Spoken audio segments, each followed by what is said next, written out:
ഇന്ന് നമ്മൾ ഈ സാക്ഷ്യം കേട്ടാൽ നിങ്ങൾ തീർച്ചയായും ഒരു വിശ്വാസിയായി മാറും. കാര്യം അത് അവിശ്വാസികളെ ടാർഗറ്റ് ചെയ്യുന്നതിൻ്റെ സാക്ഷ്യമാണ്. അതെന്താ സാക്ഷ്യം എന്ന് വെച്ച് കഴിഞ്ഞാൽ, അവർക്ക് ഡോക്ടർ അവരോട് പറഞ്ഞു, ഇനി ഈ ജന്മത്ത് നിങ്ങൾക്ക് കുഞ്ഞുങ്ങളെ കിട്ടത്തില്ല, ഈ ജന്മത്ത്. അതവർ ഇന്നത്തെ സാക്ഷ്യത്തെ പറയുന്നുണ്ട് അവർ. അപ്പോൾ അവർക്കത് തീർച്ചയായിട്ടും ഒരു കുഞ്ഞ് വേണമെന്നുള്ള ആഗ്രഹം പൂർണ്ണമായിട്ടും മനുഷ്യൻ്റെ ശാസ്ത്രമാർഗങ്ങൾ പൂർണ്ണമായി ആ വാതിൽ, ആ പ്രത്യാശയുടെ വാതിൽ അടച്ചിരിക്കുക.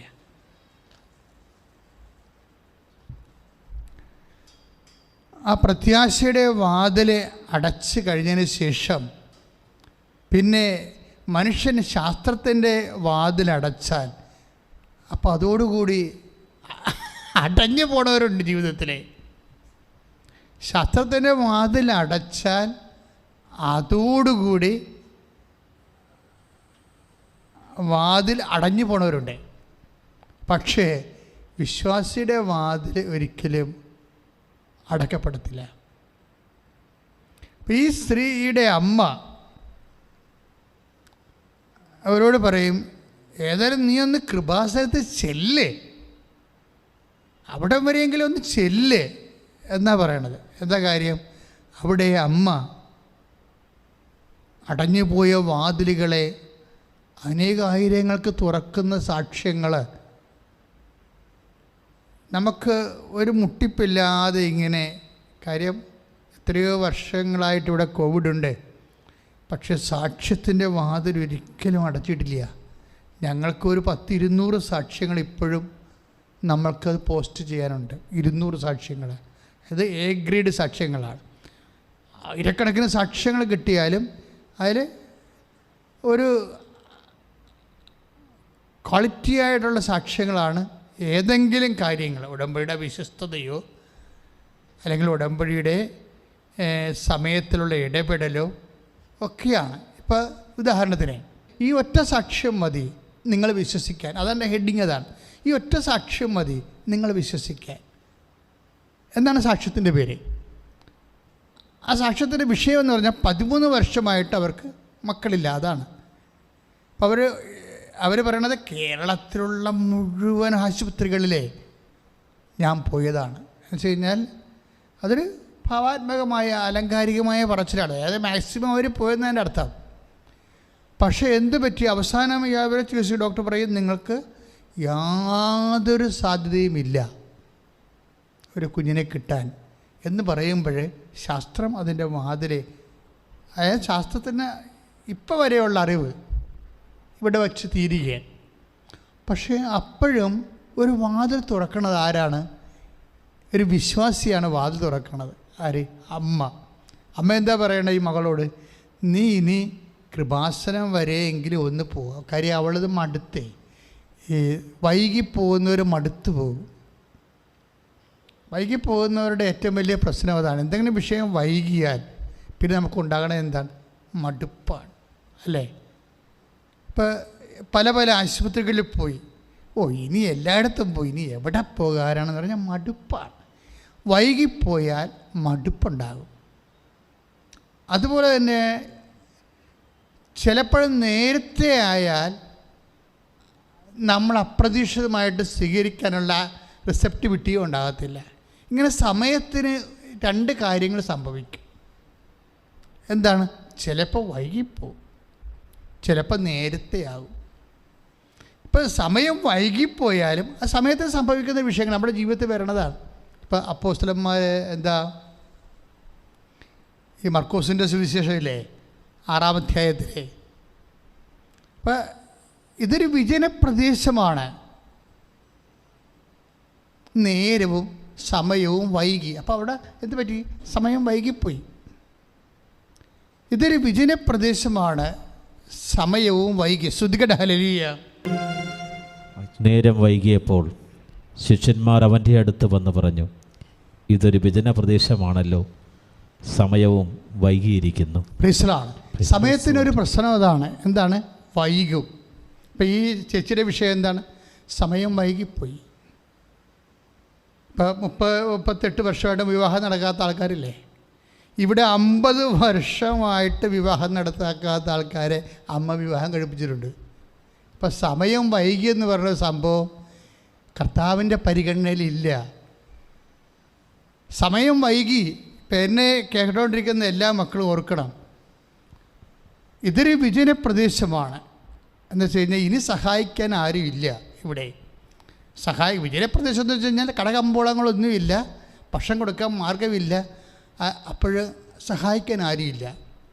ഇപ്പം നമ്മുടെ ജീവിതത്തിലും സഹായിക്കാൻ ആരുമില്ല എന്ന് പറയുന്നൊരു നിമിഷം വരണം. നമ്മുടെ ജീവിതത്തിലും സഹായിക്കാൻ ആരുമില്ല എന്ന് പറയുന്ന ഒരു നിമിഷം വരും. അതിനാണ് വിജനപ്രദേശം എന്ന് പറയുന്നത്. ആരുമില്ലാത്ത അവസ്ഥ. ഇതൊരു വിജനപ്രദേശമാണ്. പിന്നെ എന്താ സംഭവിക്കുന്നത്? 2 കാര്യം. ഒരു മനുഷ്യന് പ്രതികൂലമാകാൻ സാധ്യതയുള്ളത് 2 കാര്യങ്ങളാണ്. ഒന്ന്, സ്ഥലം പ്രതികൂലമാകും. നമ്മൾ നിൽക്കുന്ന ഇടം പ്രതികൂലമായി മാറും. അതെല്ലായിടത്തും ഉണ്ട്. ഇപ്പോൾ ചില ആൾക്കാർ വന്നിട്ട് അച്ഛാ എങ്ങനെയെങ്കിലും ഒരു ട്രാൻസ്ഫർ കിട്ടാൻ വേണ്ടി പ്രാർത്ഥിക്കുന്നു പറയാം. എന്താണ്? അവിടെ സ്ഥലം പ്രതികൂലമായി മാറി. അല്ലെങ്കിൽ അവരുടെ വീട്ടിലെ അവസ്ഥ പ്രതികൂലമായി. പിള്ളേർ കശപിശ കുട്ടി, എന്തുമാത്രം ഭാര്യമാരാണെന്നറിയോ ഭർത്താക്കന്മാരെ വിളിച്ചു വരുത്തി വീട്ടിൽ നിർത്തിയിരിക്കുന്നത്. എന്താണ്? മക്കളുടെ കലപില കൂടിയത് കാരണം, കശപിശ കൂടിയത് കാരണം പെൺമക്കൾ വേറെ ചില തെറ്റായ ബന്ധങ്ങളിലൊക്കെ ചെന്നിട്ട് അമ്മ പറയണത് കേൾക്കാതിരിക്കുന്നൊരവസ്ഥ വന്നപ്പോൾ അമ്മയ്ക്ക് കൺട്രോൾ ചെയ്യാൻ പറ്റാതെ വന്നപ്പോൾ നിങ്ങൾ ഈ നശിച്ച ജോലി അവസാനിപ്പിച്ചിട്ട് ഇവിടെ വന്ന് നിൽക്കാതെ പിള്ളേരും ചീത്തയായി പോകും. അപ്പം നമ്മുടെ സ്ഥലം എന്ത് പറ്റും? നമ്മുടെ സ്ഥലം പ്രതികൂലമായി മാറും.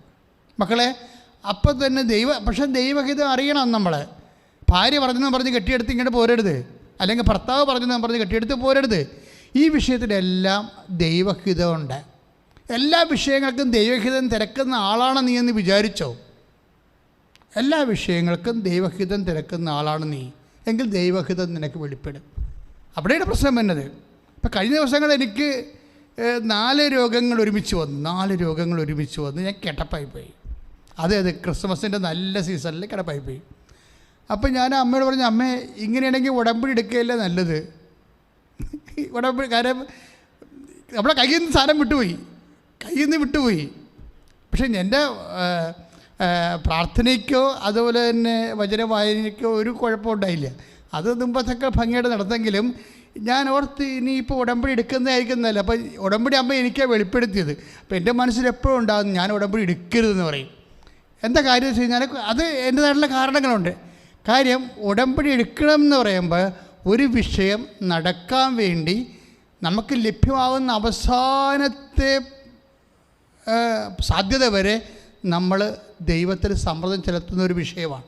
നിക്കക്കളിയില്ലാത്ത അവസ്ഥ. പക്ഷേ ഞാൻ ഇത്രയും സുവിശേഷം പ്രസംഗിച്ചിട്ടേ എനിക്ക് നിക്കക്കളിയില്ലാത്തൊരവസ്ഥ വന്നാൽ ഞാൻ സ്വാഭാവികമായിട്ട് ഉടമ്പടിയോട്ട് പോകും.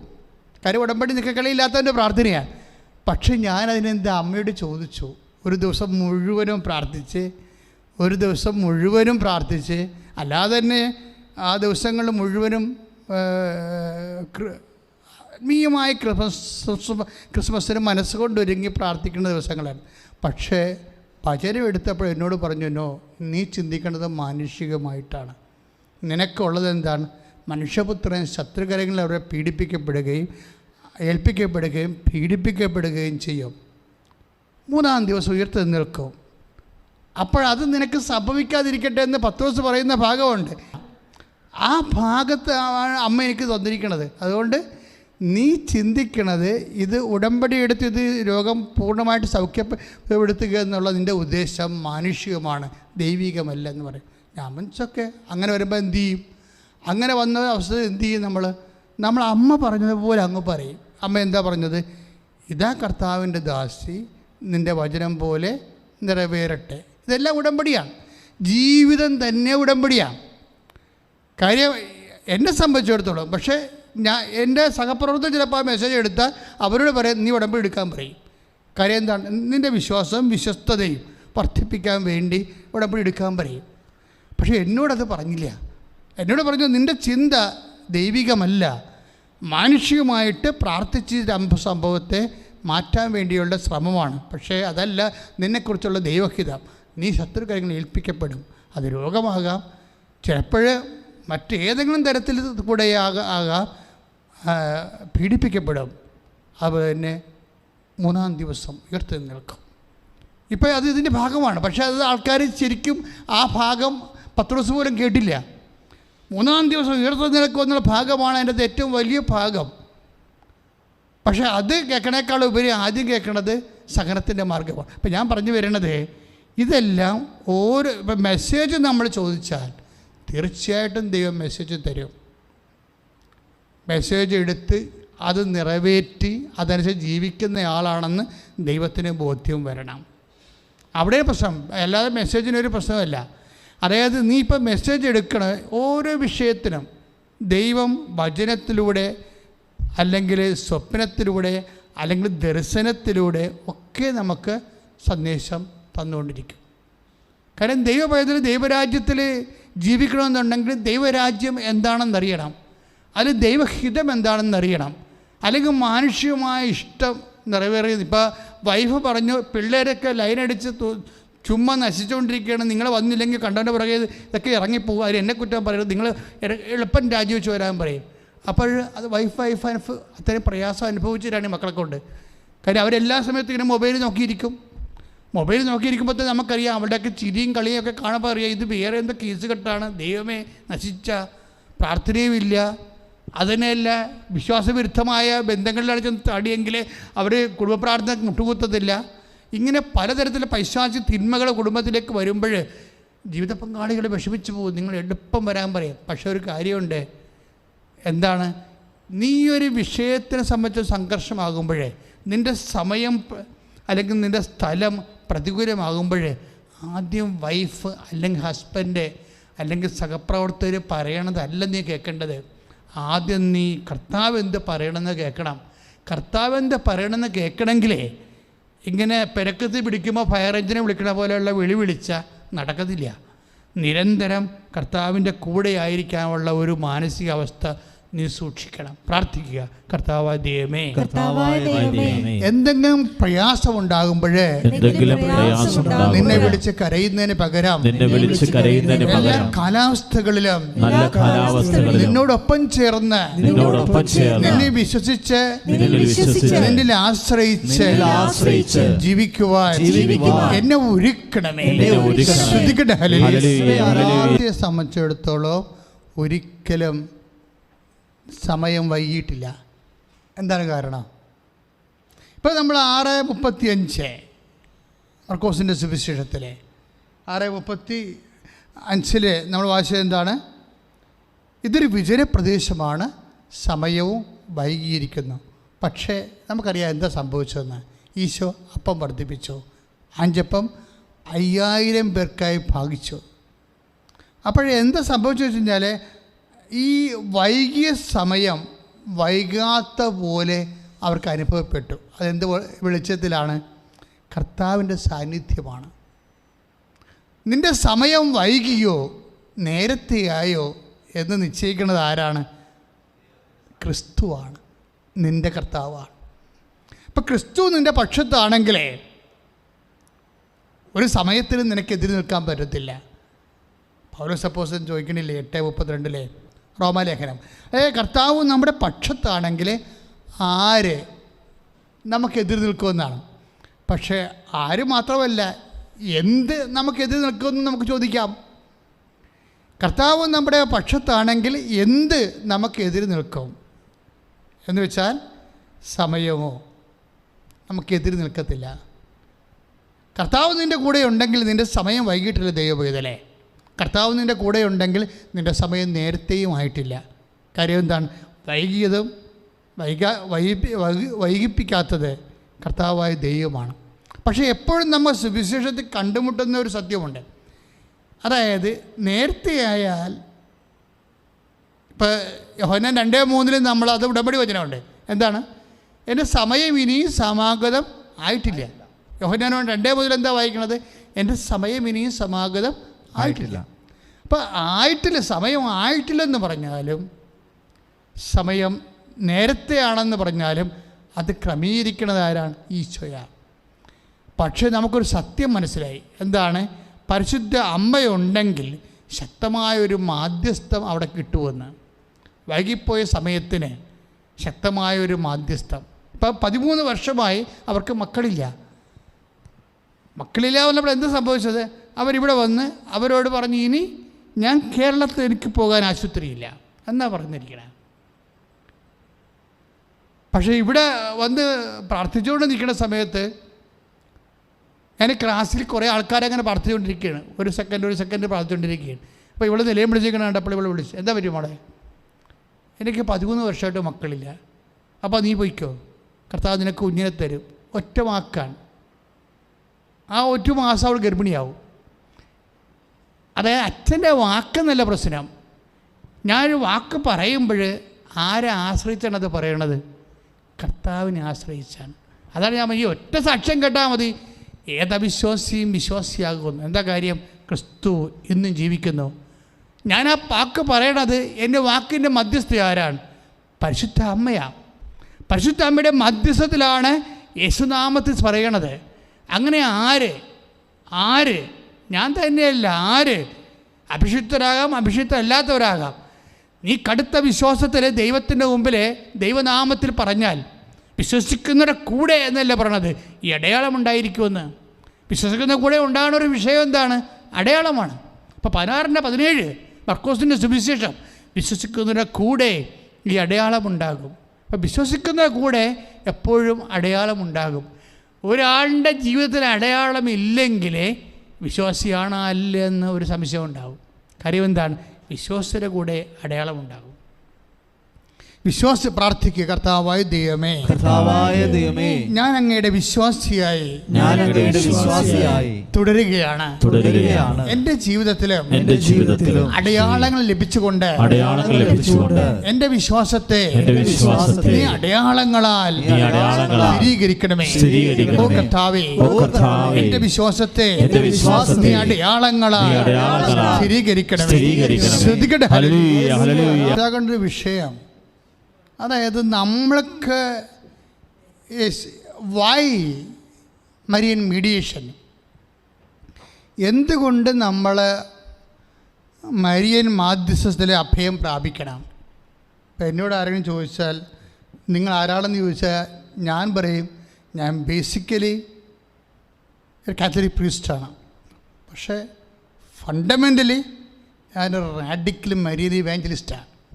ഞാൻ ഈ ദിവസങ്ങളിലൊക്കെ ധ്യാനിച്ചുകൊണ്ടിരുന്ന വിഷയം ഇതാണ്, റാഡിക്കൽ മരിയൻ ഇവാഞ്ചലിസ്റ്റാണ്. പക്ഷേ സാധാരണ ഇവാഞ്ചലിസ്റ്റ് അല്ല, റാഡിക്കൽ മരിയൻ ഇവാഞ്ചലിസ്റ്റ് എന്ന് വെച്ചാൽ അമ്മ വഴികെ അമ്മയുടെ മാതൃക, അമ്മയുടെ നിലപാട്, ഓരോ വിഷയങ്ങളിലുമുള്ള അമ്മയുടെ ജ്ഞാനം, ഇതെല്ലാം എങ്ങനെയാണ്, എന്തിനാണ്, എപ്പോഴാണ് സംഭവിക്കുന്നതിനെക്കുറിച്ചൊക്കെ ഇങ്ങനെ വളരെ കരുതലോടുകൂടി ശ്രദ്ധയോടുകൂടി വീക്ഷിച്ചുകൊണ്ട് അത് എപ്പോഴും അനുകരിക്കാനും മറ്റുള്ളവരോട് അനുകരിക്കാൻ വേണ്ടി അവരുടെ മുമ്പിൽ എപ്പോഴും ഒരു ഫ്രെയിം വർക്ക് കൊടുക്കുന്നതാണ് എൻ്റെ ഒരു ലക്ഷ്യം. അതാണ് ഞാൻ പറഞ്ഞ റാഡിക്കൽ മരിയൻ ഇവാഞ്ചലിസ്റ്റ് എന്ന്. ഞാൻ എപ്പോഴും അമ്മയോട് ഇങ്ങനെ സംസാരിച്ചുകൊണ്ടേയിരിക്കും ഓരോ വിഷയവും.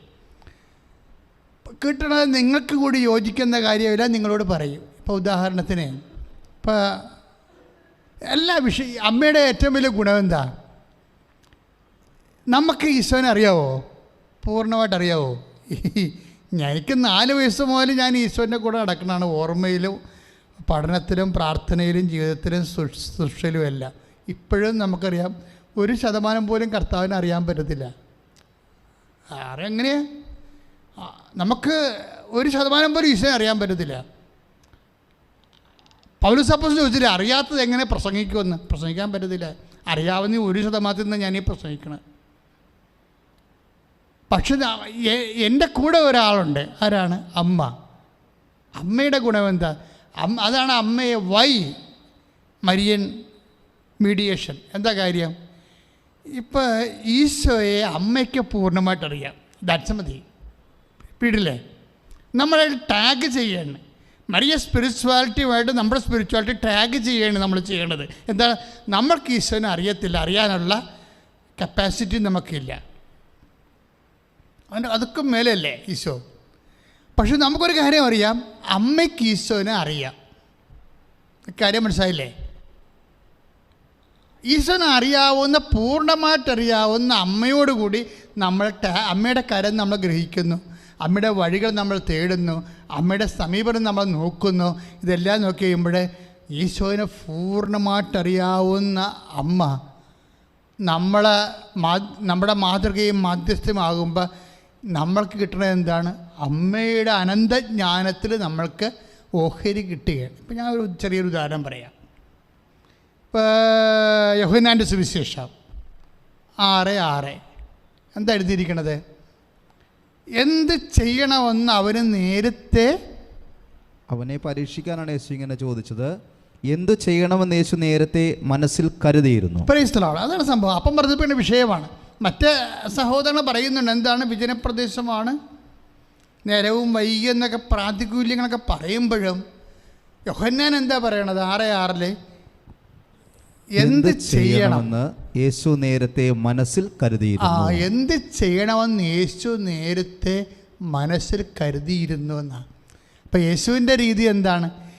എല്ലാ വിഷയങ്ങൾക്കും, ഇപ്പം മുല്ലപ്പെരിയാർ ഇടിഞ്ഞു വീണെന്ന് പറഞ്ഞാൽ പോലും കർത്താവിൻ്റെ മുമ്പിൽ അതിനൊരു പ്രതിവിധിയുണ്ട്. കേരള സഭയാണ് പ്രാർത്ഥിക്കേണ്ടത്. കർത്താവിനെ അറിയാത്തവരെ കുറിച്ച് നമ്മൾ പറഞ്ഞിട്ട് കാര്യമില്ല.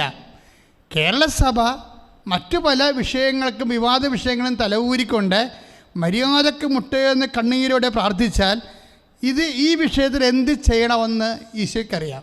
ഈശോ അത് ചെയ്തിരിക്കും. ഞാനും എൻ്റെ ജീവിതത്തിലൊക്കെ പല വിഷയം വരുമ്പോഴേ എൻ്റെ കയ്യിൽ നിന്ന് വിട്ടുപോണ പോലെ തോന്നിയാൽ ഞാൻ പിന്നെ അത് ആരോടും പറയത്തില്ല, ദൈവത്തോട് മാത്രമേ പറയത്തുള്ളൂ. എന്തിനാണ് കാര്യം? ചില വിഷയങ്ങൾ നിങ്ങളുടെ ജീവിതത്തിൽ സംഘർഷാത്മകമായിട്ട് വരണതേ നാട്ടുകാരോടൊക്കെ ഇങ്ങനെ വിളമ്പിക്കൊടുക്കാനൊന്നുമല്ല, ദൈവത്തിൻ്റെ മുമ്പിലേക്ക് നീ ഒറ്റയ്ക്ക് വരാൻ വേണ്ടിയാണ്. നീ ചിലപ്പോൾ അപ്പനോട് പറയും, അമ്മയോട് പറയും, സഹോദരനോട് പറയും, ബിഷപ്പിനോട് പറയും, നാട്ടുകാരോട് പറയും, പാർട്ടിക്കാരോട് പറയും, സഹോദരനോട് ഒരു കഥയുമില്ല. കഥയില്ലെന്നല്ല, ഒരു പരിധി വരെയൊക്കെ അവർക്ക് നമ്മളെ സഹായിക്കാൻ പറ്റത്തുള്ളൂ.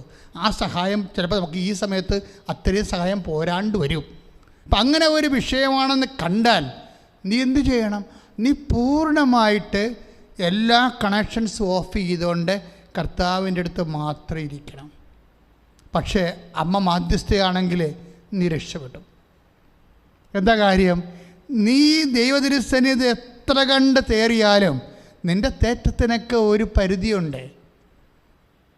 പക്ഷെ അമ്മനൊക്കെ മധ്യസ്ഥം വഹിച്ചാലോ എല്ലാം ക്ലിയറായി. എന്താ കാര്യം? അമ്മയുടെ സ്വാധീനം. ഇപ്പം തന്നെ ഈ കാനായിലെ കല്യാണത്തിൽ ഈശോയ്ക്ക് അമ്മയ്ക്കറിയാവുന്നൊരു അറിവുണ്ട്. എന്താ കാര്യം? ഇപ്പം ഈ യോഹന്നാൻ 6:6 എന്ത് ചെയ്യണമെന്ന് അവന് നേരത്തെ അറിയാമായിരുന്നു പറയും. ഇങ്ങനെ എന്ത് ചെയ്യണമെന്ന് നേരത്തെ യേശുവിന് അറിയാമെന്ന് അമ്മയ്ക്കറിയാം. അതാണ് അമ്മ പെട്ടെന്ന് റഷ് ചെയ്യാൻ കാരണം. ഇത് അപ്പോസ്തലന്മാരറിയാൻ കുറച്ച് സമയമെടുത്തു. എന്ത് ചെയ്യണമെന്ന് അവന് നേരത്തെ അറിയാമായിരുന്നു എന്നുള്ളത് യോഹന്നാൻ പറയുന്നത്. കാനായിൽ സംഭവിക്കണത് എന്താണ്? അവർക്ക് വീഞ്ഞില്ല എന്ന് പറയുമ്പോൾ അവിടെ എന്ത് ചെയ്യണമെന്ന് യേശുവിന് നേരത്തെ അറിയാമെന്ന് പരിശുദ്ധ അമ്മയ്ക്കറിയാവുന്നത് കൊണ്ടാണ് അമ്മ യേശുവിൻ്റെ അടുത്തേക്ക് ആ സമയത്ത് സമയം കളയാതെ റഷ് ചെയ്യാൻ കാരണം. ഇതാണ് അമ്മ എന്ന് വെച്ചാൽ യേശുവിനെ മാക്സിമം അറിയാവുന്ന ആൾ. എപ്പോഴും ഏത് തരത്തിൽ എങ്ങനെ പ്രവർത്തിക്കണം, ഈ വിഷയത്തിന് എന്താണൊരു സമാധാനമെന്ന് യേശുവിന് നേരത്തെയുള്ള അറിവ് നമുക്ക് അനുഭവത്തിലേക്ക് കൊണ്ടുവരാൻ അമ്മയാണ് ഒരു മധ്യസ്ഥ. അമ്മയുടെ നാമം മാത്രമാണ് നമുക്ക് ലഭിച്ചിരിക്കുന്നത്. ഇപ്പം ആകാശത്തിനും ഭൂമിക്കും മധ്യേ മനുഷ്യന് രക്ഷ നൽകാൻ ഒരേ ഒരു നാമമേ നൽകപ്പെട്ടിട്ടുള്ളൂവെങ്കിൽ ആ നാമത്തോട് മധ്യസ്ഥം വഹിക്കാൻ ഒരേ ഒരു നാമമേ നൽകപ്പെട്ടുള്ളൂ. അത് മറിയത്തിൻ്റെ നാമമാണ്. ശ്രദ്ധിക്കട്ടെ. ഹല്ലേലൂയ. എനിക്ക് എൻ്റെ സഹോദരങ്ങളുമായിട്ട് പങ്കുവെക്കാനുള്ളത്, ഇപ്പോൾ ഉടമ്പടി സമയത്തിൻ്റെ പ്രാർത്ഥനയാണ് അല്ലേ? കാര്യം സമയ ഘടികാരവും നെഞ്ചിൽ ചേർത്തുകൊണ്ടാണ് അമ്മ കൃപാസനത്താറയിൽ പ്രത്യക്ഷപ്പെട്ട കാലം മുതലാണ് നമ്മൾ സമയത്തെക്കുറിച്ച് ഇത്രയും ആഴമായിട്ട് പ്രാർത്ഥിക്കണം. അതുകൊണ്ട് ഞാൻ എപ്പോഴും സുവിശേഷം വായിക്കുമ്പോഴും പഴയ നിയമം വായിക്കുമ്പോഴും ഒക്കെ സമയത്തെക്കുറിച്ച് കൂടുതൽ ആലോചിക്കും. കാര്യം നമ്മുടെ മുമ്പിൽ, എൻ്റെ മുമ്പിൽ സമയഘടികാരം കാണിച്ചതാണ് അമ്മ, നെഞ്ചത്ത് ചാർത്തിയാണ്. അതായത് നമുക്കൊരു വലിയ ഒരു നെഞ്ച് മുഴുവനും ഒരു 3/4 ഭാഗം നിറഞ്ഞു നിൽക്കുന്ന ചെറിയതൊന്നുമല്ല, വാച്ച് പോലെയല്ല, ഒരു ടൈം പീസിനേക്കാൾ വലിയ വിസ്താരവും വ്യാസമുള്ളതാണ് അമ്മ കാണിച്ച സമയഘടികാരം. ഞാൻ ഈ കാഴ്ച കണ്ട കാലം മുതലെല്ലാം സമയത്തെക്കുറിച്ച് എപ്പോഴും ചിന്തിക്കും. ബൈബിൾ എപ്പോഴും പറയുന്ന ഒരു സംഭവം, ചില സമയങ്ങൾ സ്വീകാര്യമാണ്, ചില സമയങ്ങൾക്ക് എന്താ കുഴപ്പം? സ്വീകാര്യമല്ല. ഇപ്പം സ്വീകാര്യമായ സമയമുണ്ട്, സ്വീകാര്യമല്ലാത്ത സമയമുണ്ട്. ഇപ്പം ചില സമയങ്ങൾ പ്രസാദകരമാണ്, ചില സമയങ്ങൾ പ്രസാദകരമല്ല. ഈ പ്രസാദകരമായ സമയത്ത് എന്താ സംഭവിക്കുന്നത്? ഞാൻ നിൻ്റെ പ്രാർത്ഥന കേട്ടു. ഇപ്പം 2 കൊറിന്തോസ് 6:2 അവിടുന്ന് അരുളി ചെയ്യുന്നു, സ്വീകാര്യമായ സമയത്ത് ഞാൻ നിന്റെ പ്രാർത്ഥന കേട്ടു. രക്ഷയുടെ ദിവസത്തിൽ ഞാൻ നിന്നെ സഹായിക്കുകയും ചെയ്തു.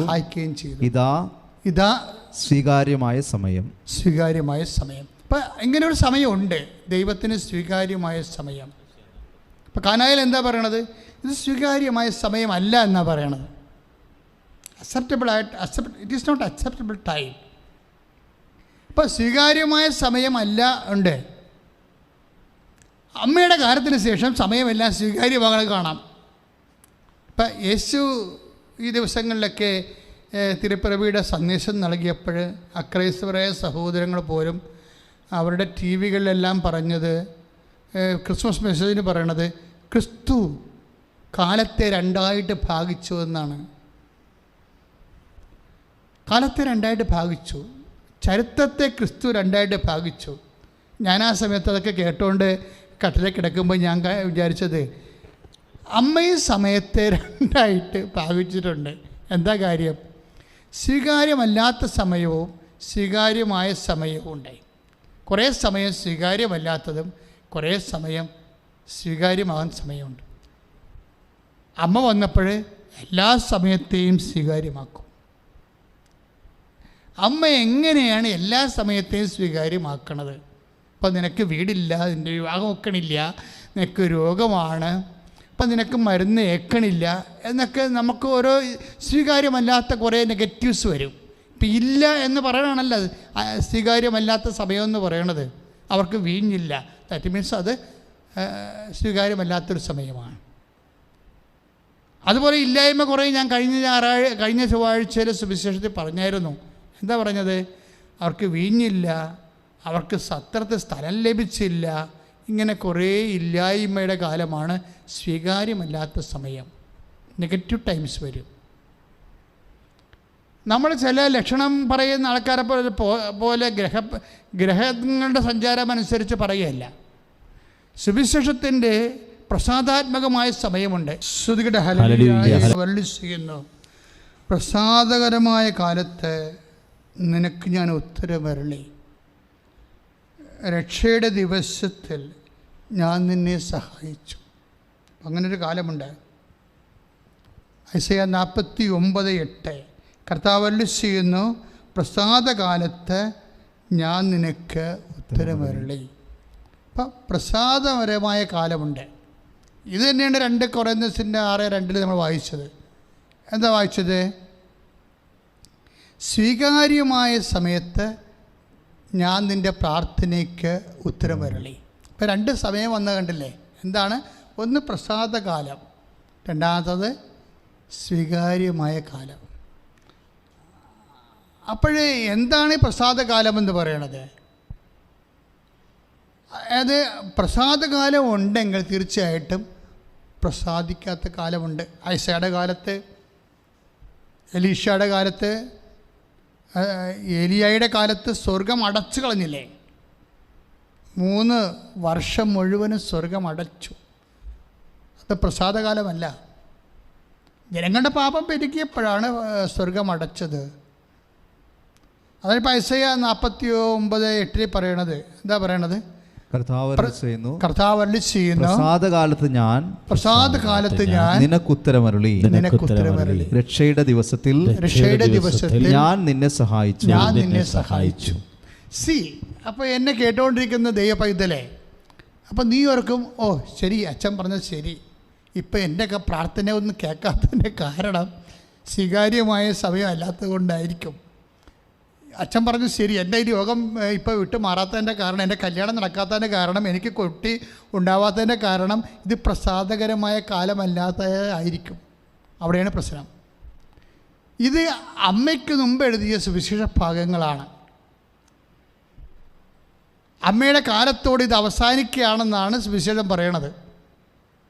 ഈ വചനഭാഗങ്ങളെല്ലാം ഏതാണ്? അമ്മയ്ക്ക് മുമ്പ് എഴുതപ്പെട്ടതാണ്. അമ്മയുടെ കാലമത്തോടു കൂടി ആദ്യത്തെ അടയാളം കാണിക്കാൻ പോകുകയാണ് ഈശോ. എൻ്റെ ദൈവപൈതലേ, ഇനി ഭൂമിയെ ഒരു പ്രളയം കൊണ്ട് ഞാൻ നശിപ്പിക്കുകയില്ലെന്ന് വാഗ്ദാനം ചെയ്ത കർത്താവ് ഇപ്പോൾ വചനം മാംസമായി കാനായിലെ കല്യാണ കുടുംബത്തിൽ നിൽക്കുമ്പോഴാണ് അവിടെ വീണ്ടും ഒരു വിഷയം. എന്താ വിഷയം? അവിടെ വീഞ്ഞ് തീർന്നു പോകുന്നു, അവർക്ക് സങ്കടകാലം വരാൻ പോകുന്നു. എന്താ സംഭവം? ഈ വിഷയത്തിൽ അമ്മ ഇടപെടുത്ത് പെടുന്നത് എന്താണ്? പ്രസാദകരമായ കാലത്ത്, പ്രസാദകരമല്ലാത്തൊരു കാലം, അല്ലെങ്കിൽ നേരത്തെ പറഞ്ഞതുപോലെ സ്വീകാര്യമല്ലാത്ത ഒരു കാലം. എൻ്റെ സമയം ഇനി സമാഗതമായിട്ടില്ലെന്ന് യോഹന്നാൻ 2:3 പറയുമ്പോൾ സ്വീകാര്യമല്ലാത്തൊരു സമയമാണ്. കാര്യം എന്താണ്? നേരത്തെ ആയിപ്പോയി. അപ്പോൾ വൈകിപ്പോയാലും സ്വീകാര്യമല്ലാതെ വരും, നേരത്തെ ആയാലും സ്വീകാര്യമല്ലാതെ വരും. പക്ഷേ പരിശുദ്ധമ്മ മധ്യസ്ഥനുണ്ടെങ്കിൽ ഏത് സ്വീകാര്യമല്ലാത്ത സമയത്തെയും സ്വീകാര്യമാക്കുകയും ഏത് പ്രസാദകരമല്ലാത്ത സാഹചര്യത്തെ പ്രസാദകരമാക്കുകയും ചെയ്യുന്നത് മറിയത്തിൻ്റെ മധ്യസ്ഥമാണ്. ശ്രുതികട്ടെ. വചന പ്രഘോഷണം നിങ്ങൾ വളരെയേറെ ശ്രദ്ധിക്കണം. അതായത് എപ്പോഴും കൃപാസനത്തിലേക്ക് നൽകുന്നത് how to do it, what is the know how of getting grace. ആ രീതിയിലാണ് ഈ വചനം ധ്യാനിച്ച് പോകുന്നത്. ഞാൻ അങ്ങനെ പ്രാർത്ഥിക്കണത്, അങ്ങനെ ധ്യാനിക്കണത്, അങ്ങനെ നിങ്ങൾക്ക് തരണത്. അതായത് ഇപ്പോൾ അസ്വീകാര്യമായ സമയമുണ്ട്, പ്രസാദാത്മകമായ സമയമുണ്ട്. പക്ഷേ നോ ടെൻഷൻ, നമ്മൾ ടെൻഷൻ അടിക്കത്തില്ല. എന്താ കാര്യം? നമുക്കൊരു മരിയൻ വേ ഉണ്ട്. ഇപ്പം ഞാൻ അമ്മയെക്കുറിച്ച് പറയുമ്പോൾ നിങ്ങൾ ഓർക്കരുത് കർത്താവിൻ്റെ ഒപ്പം ഞാൻ പാരലായിട്ട് അമ്മയെ കൊണ്ടുവരികയാണ്. നോ, നെവർ നോട്ട്, ഒരിക്കലുമില്ല. എന്താണ് അമ്മ അവിടെ ഈ സ്വീകാര്യമായ അല്ലാത്ത സമയത്തെ സ്വീകാര്യമാക്കുന്നതിന് അമ്മ ഉപയോഗിച്ച ടെക്നിക്ക് എന്താണെന്ന് നിങ്ങൾ അറിയണം. അത് പരിശുദ്ധാത്മാവിന് അനന്ത ജ്ഞാനത്തിൽ നിന്ന് കിട്ടുന്ന ടെക്നിക്കാണ്. എന്താണ് പരിശുദ്ധ അമ്മ പ്രസാദകരമല്ലാത്ത ഒരു സമയത്തെ പ്രസാദകരമാക്കാൻ അമ്മ എന്താണ് ചെയ്യണതെന്ന് നിങ്ങൾ അറിയണം. അല്ലാതെ യേശുവിന് പാരലായിട്ട് ഒരു സഖരക്ഷകയായിട്ട് പോലും അല്ല ഞാൻ അമ്മയെ അവതരിപ്പിക്കുന്നത്. മറിച്ച് ഒരുപക്ഷെ ഒരു കാലത്ത് സഭ അത് തിരിച്ചറിയുമെന്ന് ഞാൻ പ്രതീക്ഷിക്കുക. പ്രാർത്ഥിക്കുമ്പോൾ, പ്രാർത്ഥനയിൽ സഭ പുരോഗമിക്കുമ്പോൾ അങ്ങനെയുള്ള സത്യങ്ങൾ ദൈവം സഭയ്ക്ക് വെളിപ്പെടുത്തുമായിരിക്കും. പക്ഷേ ഞാനിവിടെ പറയുന്ന വിഷയം എന്താണ്? നമ്മുടെ ജീവിതത്തിൽ സ്വീകാര്യമായ സമയം അല്ലാത്ത സമയം വരും. പക്ഷേ നിങ്ങളെ പതറരുത്, അതാണ് എൻ്റെ പ്രശ്നം. നമ്മുടെ ജീവിതത്തിലെ ഇത് പറഞ്ഞ പോലെ, നേരത്തെ പറഞ്ഞ ഈശോയുടെ വചനം പോലെ, എന്താണ് കർത്താവിൻ്റെ വചനം പോലെ ചിലപ്പോൾ പ്രസാദകരമല്ലാത്ത സമയം വരും. ഈ പ്രസാദകരമല്ലാത്ത സമയത്തെ എങ്ങനെ പ്രസാദകരമാക്കാം? First question. അല്ലെങ്കിൽ സ്വീകാര്യമല്ലാത്ത സമയത്തെ എങ്ങനെ സ്വീകാര്യമാക്കാൻ? Second question. അപ്പോൾ ആരാണ് അതിനെന്ത് ചെയ്യണം? ആരെയാണ് ദൈവം പ്രസാദിക്കണമെന്ന് അറിഞ്ഞാൽ മതി. ഇപ്പോൾ പ്രസാദകരമല്ലാത്തൊരു സമയത്ത്, ഇപ്പം നിൻ്റെ കുടുംബത്തിന് ഇത് ചെറിയ പ്രായത്തിൽ, കാര്യം ഞാൻ നിങ്ങൾക്ക് പറയുമ്പോൾ നമ്മുടെ വിജാതി സഹോദരങ്ങളെ മറ്റ് വിശ്വാസങ്ങളുള്ള സഹോദരങ്ങളെ സമയത്തെക്കുറിച്ച് പറയുന്ന പോലെ നിങ്ങൾ ചിന്തിച്ചു പോകും. അങ്ങനെ ചിന്തിക്കരുത്, അതല്ല പ്രശ്നം. ദൈവം സ്വീകരിക്കുന്ന സമയമുണ്ട്, ദൈവം സ്വീകരിക്കാത്ത സമയമുണ്ട്. അങ്ങനെ ഉണ്ടായിരുന്നു. പക്ഷേ ഈശോയുടെ ദൈവരാജ്യത്തിൻ്റെ പുനരുദ്ഘാടനത്തിന് ശേഷം അതിൻ്റെ അടയാളമായിട്ട് ഈശോയുടെ മഹത്വം വെളിപ്പെടുന്ന ആദ്യത്തെ അടയാളമായ കാനായിലെ കല്യാണത്തിൽ നടന്ന അത്ഭുതത്തിന് ശേഷം നമുക്ക് പറയാം, സ്വീകാര്യമല്ലാത്ത സമയത്തെ അമ്മ സ്വീകാര്യമാക്കും. പ്രസാദകരമല്ലാത്ത സമയത്ത് കുടുംബത്തിലുണ്ടെങ്കിൽ അമ്മ പ്രസാദകരമാക്കും. അതെങ്ങനെയാണ് ആക്കണമെന്നറിയണം. അല്ലാതെ അച്ഛൻ അമ്മയുടെ ഒപ്പം കൊണ്ടോ ഈശോയുടെ ഒപ്പം കൊണ്ടൊന്ന് അമ്മയെ പ്രതിഷ്ഠിച്ചെന്നല്ല പറയേണ്ടത്. അതെങ്ങനെയാണ് ആക്കണത്, അതിന് അമ്മ എന്താണ് ചെയ്തത്, അമ്മ എന്താ ചെയ്തത്? നമുക്കറിയാം, ദൈവതിരുസ്ഥനി ഒരു വ്യക്തി പ്രസാദകരമാകണത് എങ്ങനെയാണ്.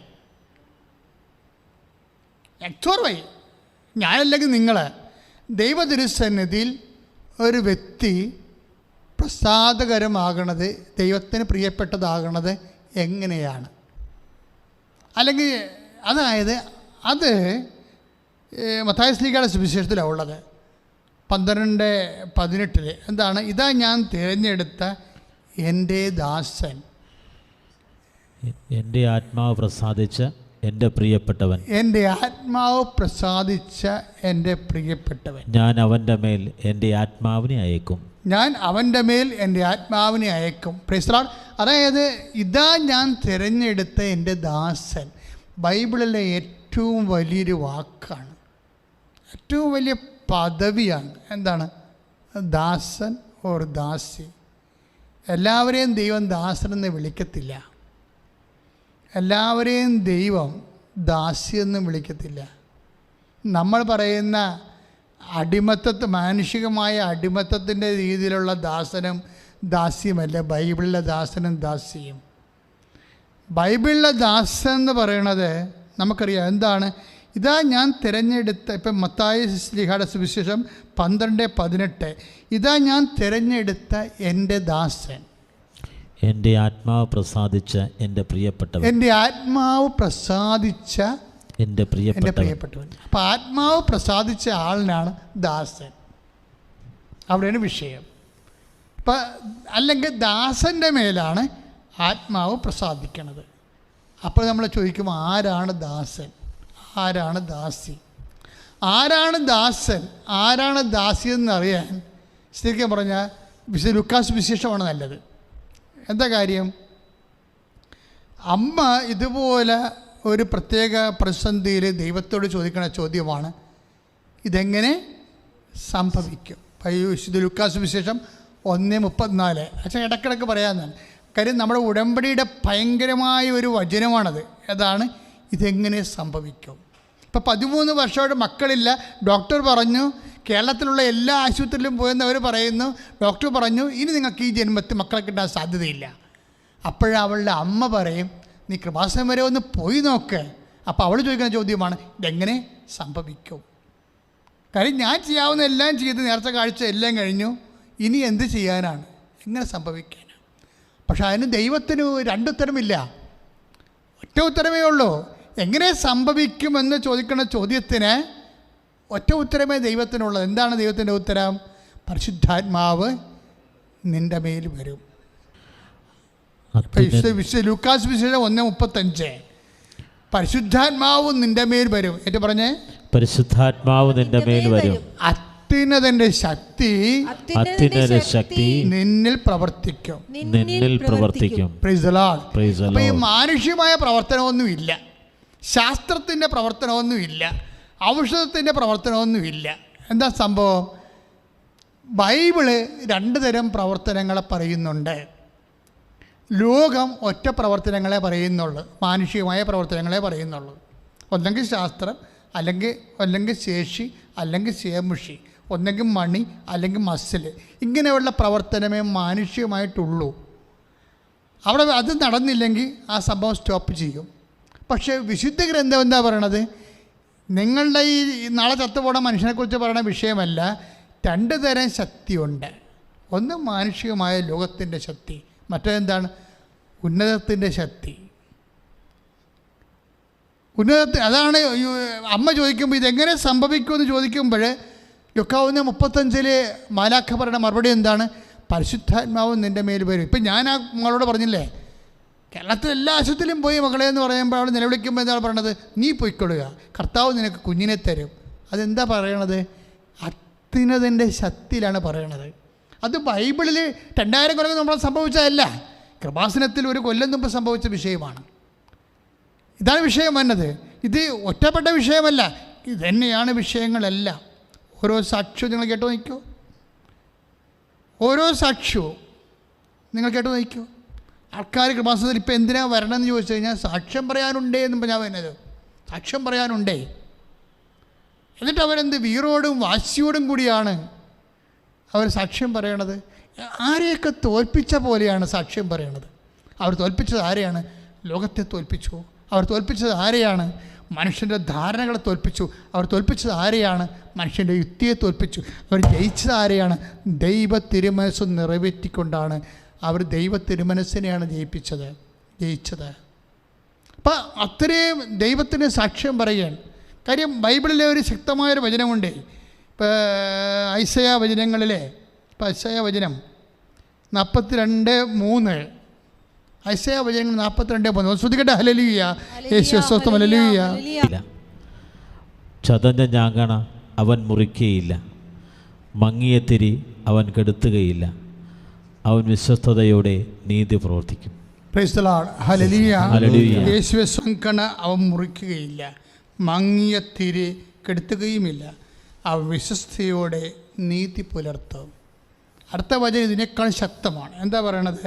4 പറഞ്ഞ ഭൂമിയിൽ നീതി സ്ഥാപിക്കുന്നത് വരെ, ഏറ്റു പറഞ്ഞേ, ഭൂമിയിൽ നീതി സ്ഥാപിക്കുന്നത് വരെ അവൻ പരാജയപ്പെടുകയില്ല. അവൻ പരാജയപ്പെടുകയില്ല. ഒന്നിനു പറഞ്ഞേ, ഭൂമിയിൽ നീതി സ്ഥാപിക്കുന്നവരെ, ഭൂമിയിൽ നീതി സ്ഥാപിക്കുന്നത് വരെ അവൻ പരാജയപ്പെടുകയില്ല. അവൻ പരാജയപ്പെടുകയില്ല. Praise the Lord. Praise the Lord. ഇനി നമ്മൾ തിരിച്ചു പറയണം. എന്താണ്? ഞാൻ പരാജയപ്പെടുകയില്ലെന്ന് പറയണം.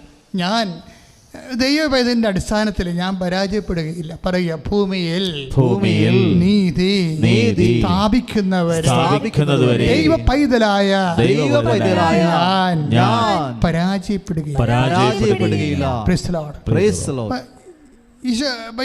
നമ്മുടെ പൗലോസ് പറഞ്ഞില്ലേ, എനിക്കൊരു ജ്ഞാനസ്ഥാനം സ്വീകരിക്കാൻ, ഈശോ പറഞ്ഞില്ലേ, എനിക്കൊരു ജ്ഞാനസ്ഥാനം സ്വീകരിക്കാനുണ്ട്. അപ്പോഴേ ഈ ജ്ഞാനസ്ഥാനം എന്ന് പറഞ്ഞാൽ എന്താ? ദൈവത്തിൻ്റെ ഹിതത്തിന് വേണ്ടി തന്നെ സമർപ്പിക്കുന്നതിന് ഏതറ്റം വരെയും പോകാൻ he's ready and we are also ready. ഇതാണ് നീതി എന്ന് പറയണത്. അതായത് 12:50 ലൂക്കാൻ്റെ സുവിശേഷം, വിശുദ്ധ ലൂക്കായുടെ സുവിശേഷം, എനിക്കൊരു ജ്ഞാനസ്ഥാനം സ്വീകരിക്കാനുണ്ട് എന്ന് വെച്ചാൽ എന്താണ്? ഈശോ സ്വീകരിച്ച ജ്ഞാനസ്ഥാനം എന്താണെന്ന് നമുക്കറിയാം. പക്ഷേ അടിസ്ഥാനപരമായിട്ട് എന്താണ്? പിതാവിൻ്റെ മനസ്സിനെ ഏതറ്റം വരെയും സമർപ്പിക്കാൻ ഈശോ കാണിച്ച സമർപ്പണമാണ് ഈശോ നേടിയ നീതി എന്ന് പറയുന്നത്. അതാണ് എന്താണ്? അവൻ വിശ്വസ്തയോടെ നീതി പുലർത്തും, ഭൂമിയിൽ നീതി സ്ഥാപിക്കുന്നവരെ അവൻ പരാജയപ്പെടുകയില്ല. ഞാൻ സാക്ഷ്യം പറഞ്ഞ മക്കളുടെ വീറും വാശിയും കണ്ടപ്പോഴേ അത് വ്യാഖ്യാനിച്ചാണ് ഞാനിവിടെ എത്തിയത്, ഈ വചനത്തിലെത്തിയത്. എന്ന് വെച്ച് കഴിഞ്ഞാൽ അവരുടെ വചനങ്ങൾ കേൾക്കുമ്പോഴേ, അതായത് ദൈവം മാത്രമാണ് എൻ്റെ വിശ്വാസത്തിന് മറുപടി പറഞ്ഞത്. ഈ കാലഘട്ടത്തിൽ, ഈ അവസ്ഥയിൽ എന്നെ കൈപിടിച്ചുയർത്തിയത് ദൈവം മാത്രമാണെന്ന് പറയുമ്പോഴേ, ആ ദൈവം കൈപിടിച്ചുയർത്താൻ സ്വീകാര്യമല്ലാത്ത ഒരു കാലമായിരുന്നു അവരുടേത്.